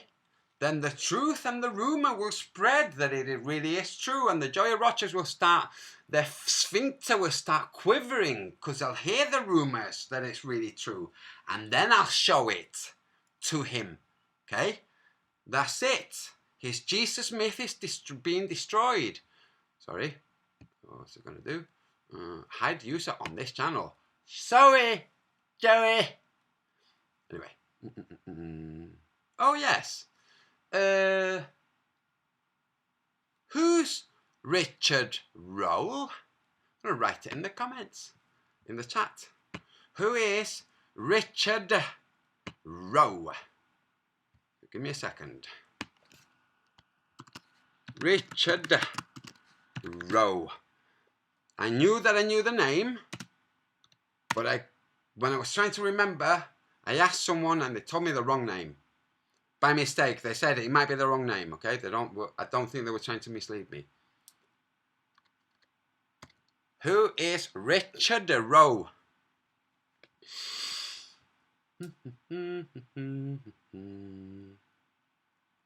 Danny Diesel. I find it. No, dude. When I'm arranging the whole flights and everything, obviously, it'll be done, and yeah, it will happen, and he will cry, and he will apologise, and be very, very sorrowful for having betrayed the truth, which means having betrayed Jesus. He will be broken. The whole reason I exposed that narcissist was to try to save good, kind people like him. If you think about it, the reason that he's doing that is he thinks he's being good. He genuinely thinks he's doing his best to protect a vulnerable person from a horrible person. That's why he's doing that. He doesn't know. He's not doing it knowing that he's defending a transgender. He's not doing that. He genuinely believes it. He will see. He will see. And then he'll have to just accept the truth. He will have to. It might mean a breakdown, but his wife will be fine. He might be in hospital for a few months, but he will be fine at the end of it. He's not an evil person, guys. Listen, Joey Rocha is not an evil person. He's vexing because very stupid people are vexing, yeah? But he's not an evil person, genuinely. That's the kind of person that the fraud Patricia Steer will surround herself with. Stupid people who wouldn't see through it. Made a mistake with a couple of people who did see through it, okay, and exposed it, yeah? Including Mark Sargent has exposed Steer, yeah? You might have missed it. Mark Sargent exposed Steer twice. Orphan Red, you didn't. I don't think you were here when I was giving you praises, thanking you so much for the diatomaceous earth.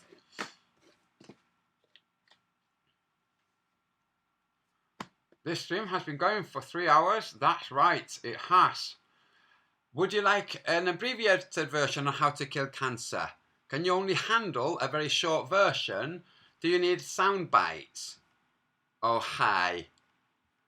Oh, hi. Do you need sound bites? Do you need pre-chewed information?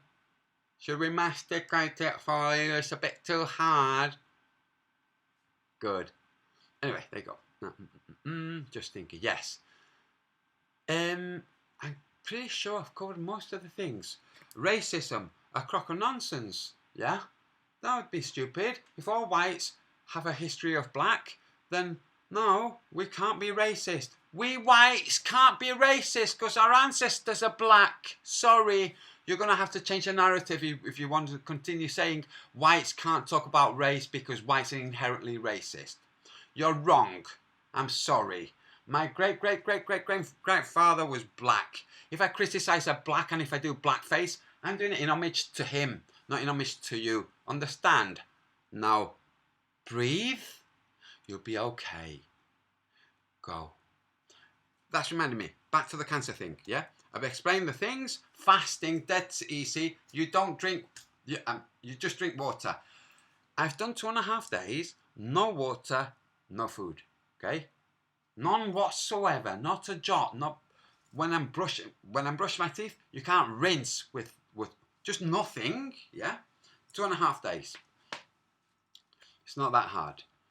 It's a lot easier with water, okay? So I'm now 2.5 days into, well, a bit more actually, more than 2. Tomorrow morning it will be 3 days without food whatsoever, yeah? But with water.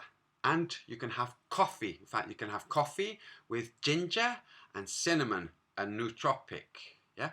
If you want. I'm just having black coffee. Black coffee, obviously. No honey, no sugar, no milk. Yeah, so that's the easiest thing to do. Don't eat at all. Your body recovers, regenerates, makes human growth hormone and stem cells and fixes things that were broken that you could not fix because you were continuously eating and perpetuating the same problem. Joe Doe, keep the electrolytes up. Sodium, potassium, magnesium. Yes, all of those things. So one of the best things to have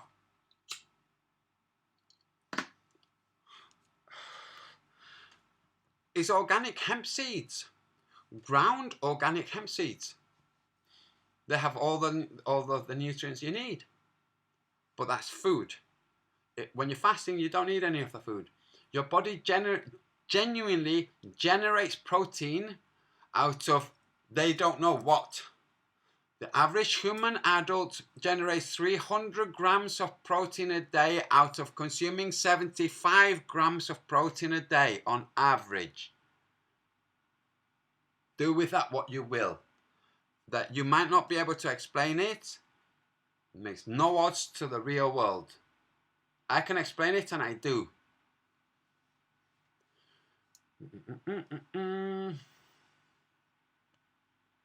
Flat Earth data. What's going on with Nikki Love? There's a conversation, something interesting.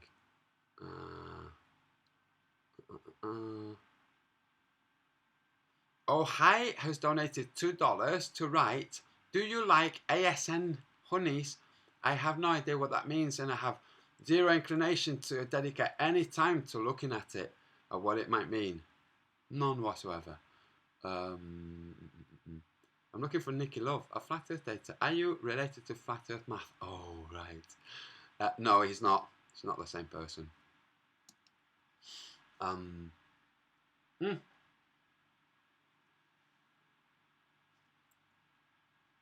Oh, I know what I was going to do.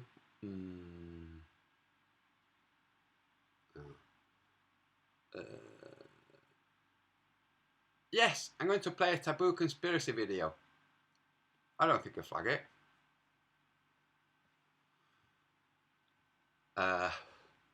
Somehow, these people are going to him instead of Mark Sargent. They used to go to Mark Sargent. I don't know if they're still going to Mark Sargent, but they're definitely going to Taboo Conspiracy. So I'm going to show it. Where is it here? Yes. So, YouTube. Taboo Conspiracy. Now here's the thing. There will be globelings out there who will not be able to keep up with the actual details. In other words, there will be globelings out there for whom the information will be too advanced, or, in plain speech, too stupid to understand what's being said. So I'm going to play them, okay? Commercial pilot says it's flat. Qantas whistleblower says flat. Flight plans are made to look like globes. Retired F-16 pilot, Earth is flat. So I'm going to play these. I'm going to start with this one. It doesn't matter that they're a bit long, and it doesn't matter that it's half 4 in the morning my time, because the temperature's so hot I wouldn't be able to sleep anyway. So first I'm going to play this one. And I'm sending thank you to Taboo Conspiracy for keeping on, because through all of this pandemic gibberish, nonsense that's not really true.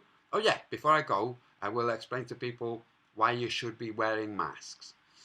But first, I'm going to play this. Bear this in mind. It's a cold. It is nothing. Okay? But you should be wearing masks. I'll have to explain to you why. Received an email from a retired F-16 pilot whose name is Mike. His new YouTube name is FE Viper 16. A good name, so watch for him in the comments. I spoke to Mike on the phone today, but he wishes to remain anonymous, and I will certainly honor that. Again, if you are a professional and would like to talk to me about the unique perspective of the flat earth related to your expertise, please email me at tabooconspiracy@gmail.com. I will always keep your information confidential if that is what you want. I do hope this information will lead to more flat earth investigations, because these radar systems and the aircraft using them are fascinating, and the flat earth evidences they introduce are indisputable. I wish I could share my full discussion with Mike, because it was awesome, as this retired Air Force pilot confirmed that he definitely flew over a flat and stationary Earth, and that none of the systems of his aircraft were designed with the curvature in mind. Now, I might make some mistakes here, and I do apologize for that, as the information was complex for me, but Mike did say that he might stick around and answer your legitimate questions in the comment section. An F-16 can fly up to 1,500 miles per hour, and may be intercepting another craft flying in the opposite direction at the same or a different altitude at similar speeds. Breaking it down, 1,500 miles per hour is 250 miles in just 10 minutes. As Mike discovered, the paramount problem with the globe is 8 inches per mile squared. The infamous and quite accurate formula that calculates the alleged curvature drop if the globe were real. That easy to understand formula absolutely destroys the globe, because no one has seen or accounts for that insane amount of curvature drop ever. But for an F-16 flying at 1,500 miles per hour, that would be a curvature adjustment of approximately 42,000 feet in just 10 minutes. But no pilot makes that ridiculous curvature adjustment. But think about the problem when an F-16 is quickly intercepting another aircraft coming from the other direction. Consider the unbelievable amount of curvature adjustments that would be necessary for an Air Force pilot on an intercept. And yet, Air Force pilots never learned about the curvature drop in training or otherwise, as confirmed by Mike. What's also fascinating is the fact that Air Force pilots learn and experience it daily that when a distant aircraft is at the horizon, it is at the same altitude. If the distant aircraft is above the horizon, then the pilot knows the aircraft is higher. And if the distant aircraft is below the horizon, then the aircraft is at a lower altitude.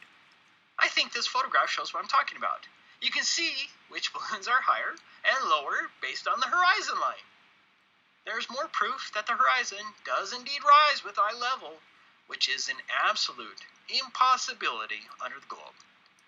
But getting back to the non-existent curvature adjustments, the globe propagandists would probably answer that the aircraft automatically adjusts because of some magical force of gravity, automatically pulling the nose down of the aircraft to strangely maintain equal altitude, or that the varying air pressure densities keep the aircraft at the same altitude.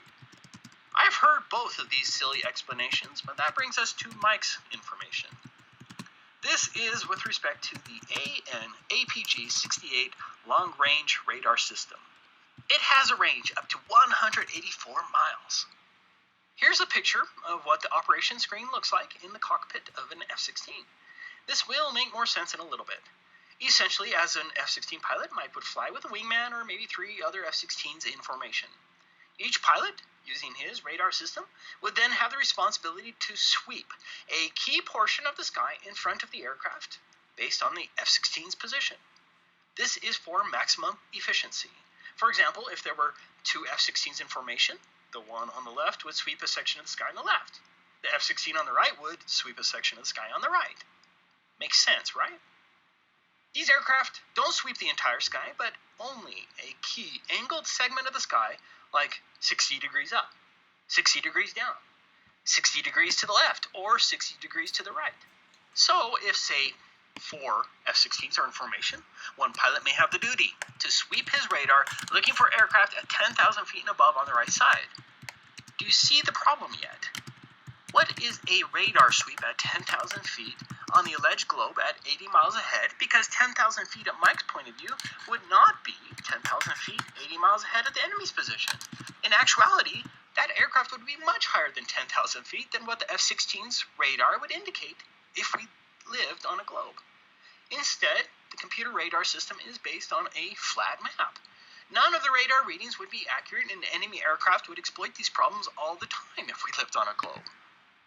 Just think about it. How could you lock, track, and acquire an enemy aircraft when the height curvature adjustments would throw the whole matter into disarray? Here's a short 4-minute clip from an online tutorial for an F-16 simulator that talks about how the F-16 radar system works. But I think it'll help you understand Mike's information, but you're welcome to skip ahead 4 minutes if you're impatient. We are positioned here, looking that way. Range 0, a quarter, half, 3/4, full. And that depends on our range scale here. So if we were on 80, that's 80 miles, 60 miles, 40 miles, 20 miles. If we were on 10 miles, 10, 7.5, 5, 2.5, and so on. So currently azimuth is 6. This is the width of the slice of cake, the width of the scan zone. That means 60 degrees to the left, 60 degrees to the right. If we now go to A3, it's now 30 degrees to the left, 30 degrees to the right, total 60 degrees. The limits are shown by that line there and that line there. Now if I were to move my cursor off the edge, you can see it follows where I go to the max limits of the radar. The bump stops, they're called, 60 here, 60 degrees there. If we want to go again, we can go to 10 degrees, 20 degrees total. And you can see we can move left and we can move right all the way to the bump stops. Let's put it back on 60. At this point you might think, well, why would you not always have it on full width? Well, the reason is because of the refresh rate with the B sweep. That is the B sweep at the bottom there, going right and left and right and left. Remember, every time it hits the bump stop, it goes down a notch. this bump stop goes down a notch in terms of elevation until it's finished its bar, its elevation bars. The bigger, the wider you scan, and the more bars you have, the bigger your refresh rate is, the harder it is to keep contacts on screen. And it is an absolute art form to keep contacts on screen and balance for your situational awareness with your ability to see and track targets. So that's azimuth. Now we have our elevation, the thickness of our slice of cake.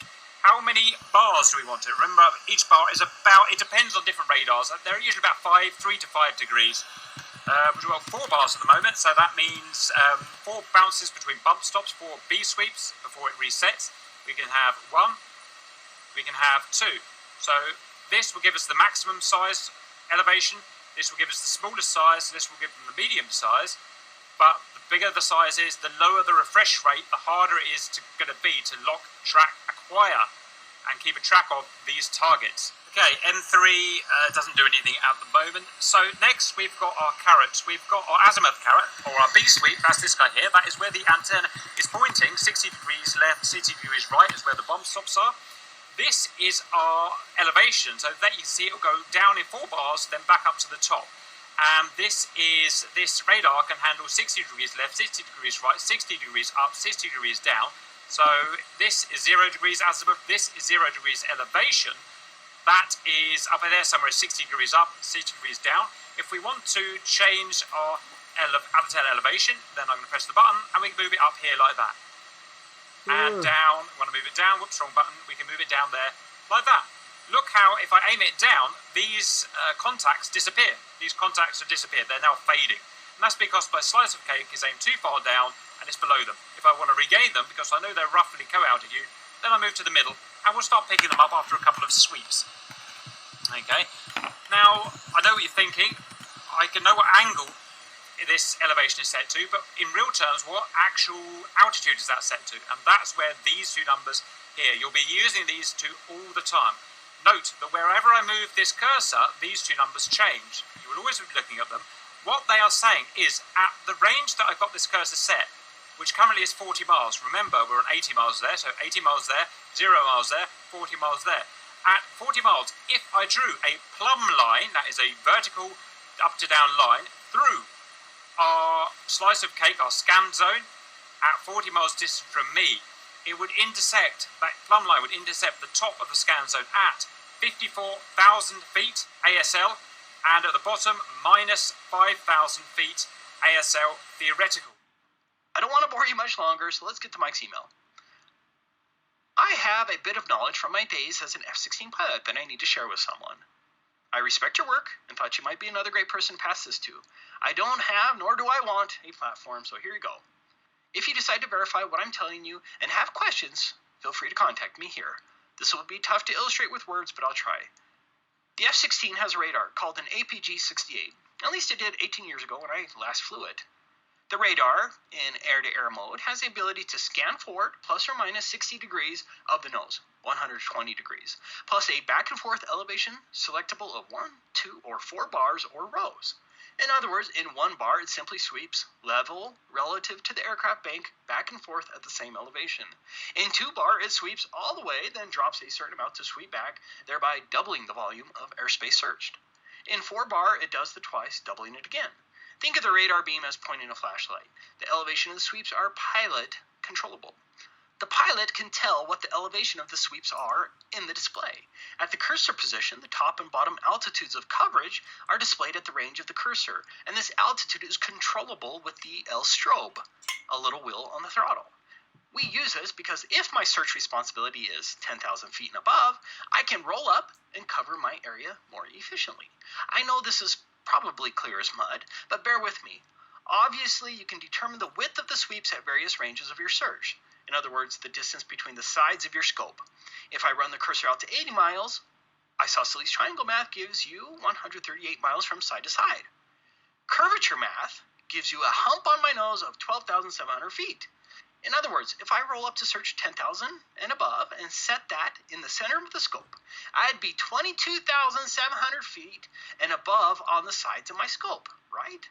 Well, not in practice. If I run my cursor out to any distance, the display shows the same on the left side, middle, and right. So my conclusion is the engineers are going to get fighter pilots shot down because they didn't take into account the curvature of the Earth, bastards, or the Earth is flat. Bong. That's it. That's Mike's email. I hope that was semi-understandable. The globe simply doesn't exist in reality, and now we have a retired F-16 pilot who confirms the same. Hope you enjoyed the video. Love to all. And love to you, man. So, that's an F-16 pilot. There's also a Polish astronaut. Yeah, it's flat. I wasn't expecting the question. Now I'm going to play this one. I've not seen this one. It's only a short one. It's flat. That's another pilot. Oh, hello. Wolfie 6020. Hey, did you... Look, I'm going to play that again. What's this? Is this a man in... what's it called now? A replicator? Simulator. Is that what this is? Is this a man in a simulator? See, on that piece of paper, it says it's flat. Yeah? Is this a man in a simulator? Like a flat earther maybe in a simulator pretending that it's flat? Or is this a man, or is this a pilot? Is the F-16 pilot lying? You've flown F-16s, haven't you, Wolfie? Is he lying? And is this guy lying too? Is the astronaut, is the Polish astronaut lying? Is he?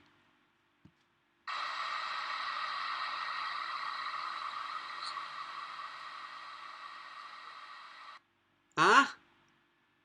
Wolfie 6020. Most of you will know that Wolfie 6020 is a pilot. That's right. Now it's pilots coming out saying, no, it's flat, guys.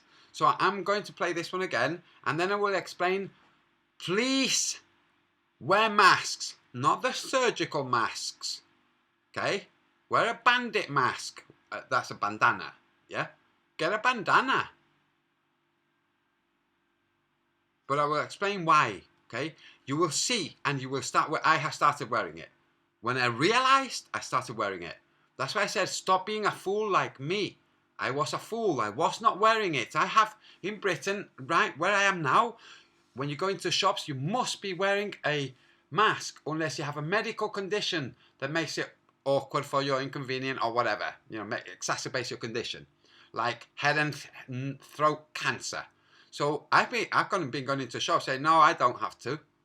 And if they've kind of looked at me a bit long, I've shown them my Macmillan's card. In Britain, you have this thing called Macmillan's, who are cancer support. Yeah? In fact, I will show you that card right now. For the Joey Rochers of the world, I'll show the name of the person. You can call that person and see whether or not what I said is true. They probably won't give you any details whatsoever. Yeah? But what you could do is you could say, hi, it's Antonio here. And she'll say, oh, hi, Antonio. Okay? There you go. You've got proof. Anyway, so I will show that card. Give me a second. We're going to play this. Then I will explain why all of you should be wearing masks when wearing masks is what the mainstream, the media, and the government, and all the health experts who haven't got a clue, what all of those guys are saying. When they're saying wear a mask, wear a mask. When I explain to you why, you will. Hello, everyone. Today I have some fascinating whistleblower information about how they continue to fake the globe. In particular, this information will describe how flight plans are systematically altered from flat maps to appear as though the flight plans were developed for a globe. The emails I'm going to share were provided anonymously by an individual who goes by the name Stephen. I cannot personally verify the information provided by Stephen, as he was anonymous to me as well. But I believe... But that's okay, because there will be Qantas pilots who can look at the information and go, yep, that's true. This information is vital for truth, and that's why I'm sharing it. I certainly respect his anonymity, as the information here is certainly a shocking revelation for most. For flat earthers like me, it's just further confirmation of how they fake the globe everywhere. They wouldn't have to lie if the globe were real, but as I have proven here repeatedly, they lie, and they lie often, as shown here in this PBS deception. I am just going to read Stephen's emails, but I will be upfront and let you know that I have rearranged some of the paragraphs and sentences so that it makes more sense. as it was a series of emails, and I also redacted some information regarding an ill-mannered globe troll who may or may not work for the Australian Security Intelligence Organization. I wonder who that might be. Wolfie 6020. Again, if you are a globe skeptic and have inside information regarding our flat earth, please email me at tabooconspiracy@gmail.com. Anyways, let's get to the emails from Stephen. I have been a quiet follower of your channel and have seen the drama over your recent video. Let me tell you about myself. I joined the Royal Australian Air Force in 1987 and flew transport aircraft, Hercules C-130H, for 6 years. After this, I joined Qantas. And That's the kind of aircraft that went missing from the Chileans of when they were going to Antarctica just a few months ago. was the second officer on the 747-400, being promoted to first officer in 1999. Unfortunately, I lost my aircrew medical status due to early onset diabetes. I was then offered a position in the flight planning department. This is when my life changed. We were responsible for producing the flight plans for the entire airline network. The program we use for flight planning uses algorithms called cryptactic flight sequentials. And it was clear these were converting plane geometry to make it appear as if the coordinates were on a globe. When I questioned my coworkers, the answer I received repeatedly was, "Don't ask, just approve the plan." I knew something was not right, but who was I to question Qantas flight planning, so I did my job and never asked again. The best I understand is that KLS algorithm applies a scaling factor to distances based on the direction and proximity to the equator. Taken from the UTM grid, which is rectangular for a flat plane, the adjustment will generate a course and a distance that makes it appear to be produced for a globe. The UTM is the Universal Transverse Mercator Grid, which is used by the military. As an example, flying from point A to point B might be 500 kilometers, but for a globe, that distance needs to be 450 kilometers. If going east or west, the distance is computed and adjusted based on the latitude. When flying north or south, the distances don't require this adjustment. And any direction in between needs a factored scaling. This produces a flight plan that would convince anyone it was based on a globe. Pilots never verify it. They just accept the numbers, and the autopilot flies accordingly. I was guilty of that too. I never questioned my flight plans, as I figure the computer knows what it is doing. When I was on the 130, we had a full-time navigator who did all the work. We just entered the course corrections he provided. The 130 is the Hercules C-130, a military transport aircraft. This is what I flew with the 36th Squadron. I was captain for 4 years and held flight lieutenant rank on discharge. Point of note, that's the kind of plane that flew the Taliban out of Afghanistan. That's right, and the pilot who was flying them out retired from the military shortly after and exposed it. Alex Jones, Infowars, and other places. That they flew the Taliban out to Afghanistan, to Pakistan, out of Afghanistan. That's right, interesting, huh? Anyway, let's continue. I held an airline transport pilot license when working with Qantas. I did no other commercial flying except for Qantas. I joined Qantas at the end of 1994 and 5 years later attained first officer rank. That is normal for the promotion rate at the time. I was in the flight planning department, which is part of Qantas operations. We were located at the jet base at Kingsford Smith Airport. I don't know if I would call myself a flat earther just yet, but I believe it could be flat. My opinion of the flat earth is that there are a lot of people searching for the truth right now, just as I am. The pieces of the puzzle are coming together, even though there is some incorrect information being presented too, which makes it absolutely like stuff about the sun and domes and firmaments. Easy for people to dismiss it. The KLS math does make flat look like a globe, so that is strong evidence to me it is not a globe. In May this year, I was laid off due to the cutbacks from the alleged virus. Contrary to being disappointed, I feel this has set me free. I have no reason not to talk about it. The cryptactic flight sequentials are the key. I cannot find anything about them doing independent research, but this is what they were called within the Qantas flight planning department. I no longer have access to... So, companies like Qantas have the right to trade secrets. So the cryptactic flight sequentials, if it's a trade secret, they're not going to have all the details online. I mean, that's not how you keep a secret, is it? So just for those who think, well, why is there no information online? It's called trade secrets. The flight planning systems, but can tell you more about the algorithms. I had to sign a non-disclosure confidentiality agreement, so I don't want to be identified. I hope you understand. That's it for the emails. Use your own judgment in determining whether Stephen was telling the truth. If I obtain any more information, I will try to keep you updated. Thank you for watching. Fantastic. That is awesome. Right. Now, why to wear a mask? Give me a second.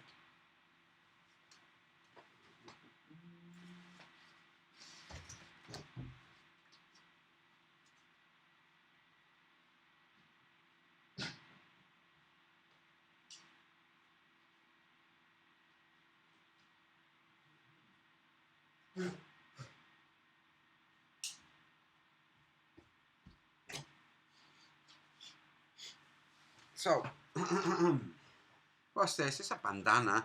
It's not magic. You just, put it over your face like so. You tie it. There you go. Nobody's going to object to this. Nobody can object to this, okay? Okay.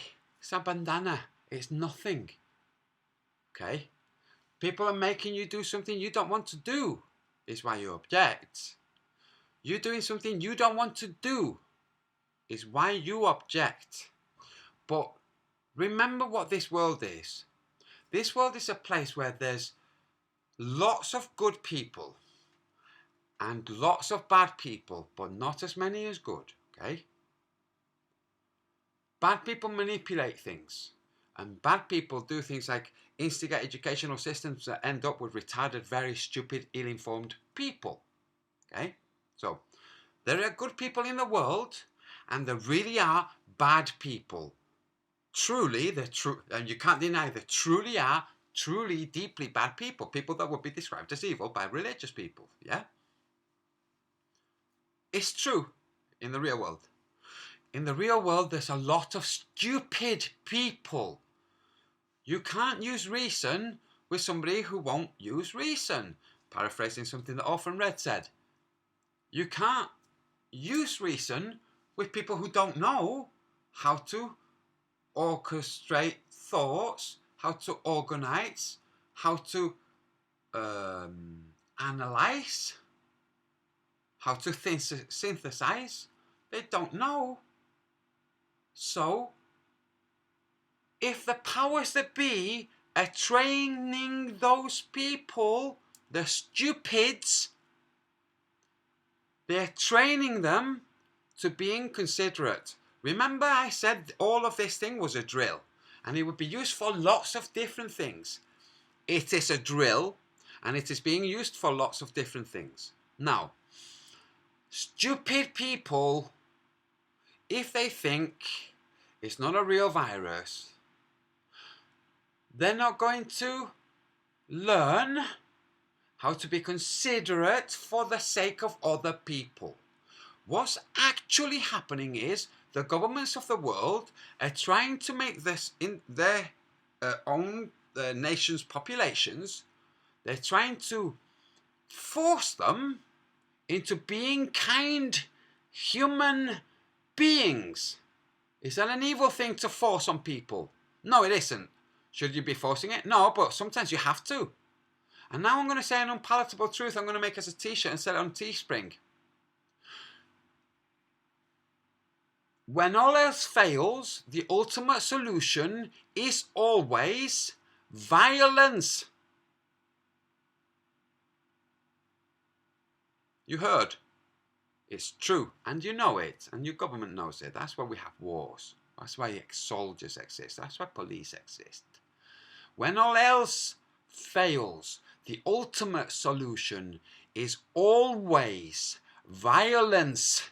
There is nowhere there isn't another thing when all else has failed. Okay, violence. Okay.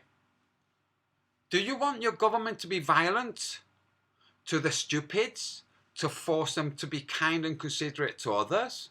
No, you don't, do you? You'd rather they were hoodwinked, manipulated in other ways, to train them, to condition them, so that they don't send their children to school when they do have the flu or a cold. But I know people who send their children to school with the flu. I know they send them to school when they've got food poisoning and they vomit. I know people like this here in Britain. These are not considerate people. These are the people. These are the people the government is indoctrinating, is conditioning to be more thoughtful and less self-centered and more considerate of other human beings. Listen very carefully to what's being said by your governments. You will hear they are explaining, we are making people more considerate. We want people to be kinder to each other. Is that so evil? No. So when you wear a mask like me, knowing fully well it's a freaking cold, it's categorized in epidemiology, disease, it's classed as a coronavirus, COVID. It's a cold. It's not a strong cold. A strong cold is a flu, okay? It's just a cold. It's nothing. And the ministers and the presidents say, most people, it's the sniffle and they're over it. It's nothing. It's nothing. But if you have pneumonia, if you have emphysema, if you have OCPD, or chronic COPD, chronic obstructive pulmonary disorder, okay? If you have serious conditions and you're at death's door and you get the flu, it can kill you. This is true. It is known. It's not this is new. It's always been the case. Okay? Now, when people die, it doesn't matter that the media is manipulating stuff. They're manipulating it for the stupids. They're not manipulating it for you. You know it's a bunch of nonsense. Lots of people know it's a bunch of nonsense. You can go into shops like this saying, I'm wearing this out of respect. It's all a bunch of nonsense, but I'm wearing this out of respect. It's a bloody cold. Let's not panic. And also, it is not the government's business to tell you what to do with your health. But I'm still doing this out of respect. Okay? Do the same. If you're complaining because I keep bringing lockdowns again, you wear a mask. You can't make other people wear a mask. You wear a mask. Think this. Be the change you want to see. Be the person you want to see. If you wear a mask and your friends who are not wearing masks, you explain to them. If you wear a mask, you're helping educate the stupids into being more considerate. That's what you're doing. Wearing a mask, you're helping teach the stupids to be more considerate. Tell your stupid friends the story. Tell them what's going on. Tell them what it is. At the end of this thing, the world will be much better. It's already much better right now. We just saw from that email, the guy was fired. That's it, he's got no more job. He saw it, he's like, brilliant. Now I'm going to tell you something, and this is how I'm going to wrap up. So Nikki Love, I hope that serves. I hope you understand. Yeah? This breathing your own... What do you mean, breathing your own CO2? You think CO2 hangs in a super thin layer and when you breathe in, that's it? You only inhale CO2? No, maybe you're listening to propaganda, okay? Stop listening to propaganda. Think, what's the government doing? It's trying to train stupids into being more considerate. Are you going to help them or are you not? I'm going to help them. I want stupid people to be more considerate. I really do. Because at the end of the day, we're all going to end up on the ground. We need to be more considerate of each other. Now I'm going to tell you about the Ubermensch, the superhuman, what I am, what some of you are. Not you, Joey, you're a POS. But I'm the superhuman. There are other superhumans there. Rick Simpson's a superhuman. Anybody who turns tragedy or very dark misfortune for the better, who profits out of it, profits, becomes stronger, better, wealthier, wiser, whatever, out of tragedy. When I first read this in Nietzsche's work, I disagreed with it. Because the way Nietzsche writes or wrote, you have to think. He's not going to put everything in nice, simple to understand things. He's going to say what needs to be said in the briefest way, which is philosophy. Say what you need to say in the briefest way possible. Say it, and then people can think and figure out what you're saying. When he's explaining the superhuman will rise, he says, look, when society is collapsing, when religion has gone, when the societal structure, when the service, the benevolent, beneficial service that religion's provided is no more, when that happens, society will have to generate ways to create the same kind of things that provided coherency, social coherency, helping each other and all of those things. We will have to generate other things that make coherency. Right now you have safe spaces, you have all these cliques and groups, because we don't have religion. The religions are dying, especially the Christian religions. They're dying. And he explained, he wrote that God is dead and we have killed him. And whoa, now what? Okay, he explains later, he was explaining all of his work was explaining the same thing, which was the future. He explains the superhumans will arise. The superhumans are those who take advantage of very negative situations and make the world better for themselves. But he's saying they make the world better for themselves by having contributed morally to the structure of society. He's not talking about mercenaries who take advantage of war-torn countries and things like that. That's how I read it when I first read it. So it's like crisis, tragedy, people take advantage of that and make things greater. I thought that's what mercenaries do. That's what they do. That was not what he was talking about. He's talking about any tragedy. If you can take a tragedy, a set of misfortunes, badness, and out of suffering from that badness, create much better goodness than could be possible without that badness having tailored your behavior, then this situation won't be reached. So you can reach the progress from the badness. Okay? You're diagnosed with stage 4 head and neck cancer. They don't tell you you're at death's door. They don't. They tell you there might be nothing we can do. But maybe we can give you a bit, something. We don't know. We'll have to see from the scans and all of that nonsense. I'll explain this at some other point. But all of that. Interesting. Is that so? Yeah. Okay. Well, thank you very much. I will consider my options. Yeah, you have no options. Oh, is that so? Okay. So I kill this cancer. It is almost half dead cells anyway, okay? But when they're bundled together, they're much stronger and, like feminazis and the far left Nazis, those guys. Anyway, the point is, the communists. Those cells are almost dead anyway, okay? They're very much struggling and they're very volatile, that's for sure. But you kill them, you kill them, and they say it's gone. You don't have cancer anymore. Just like you've done all those other times in your life and didn't even know about it. But pathologists know all about that. Okay?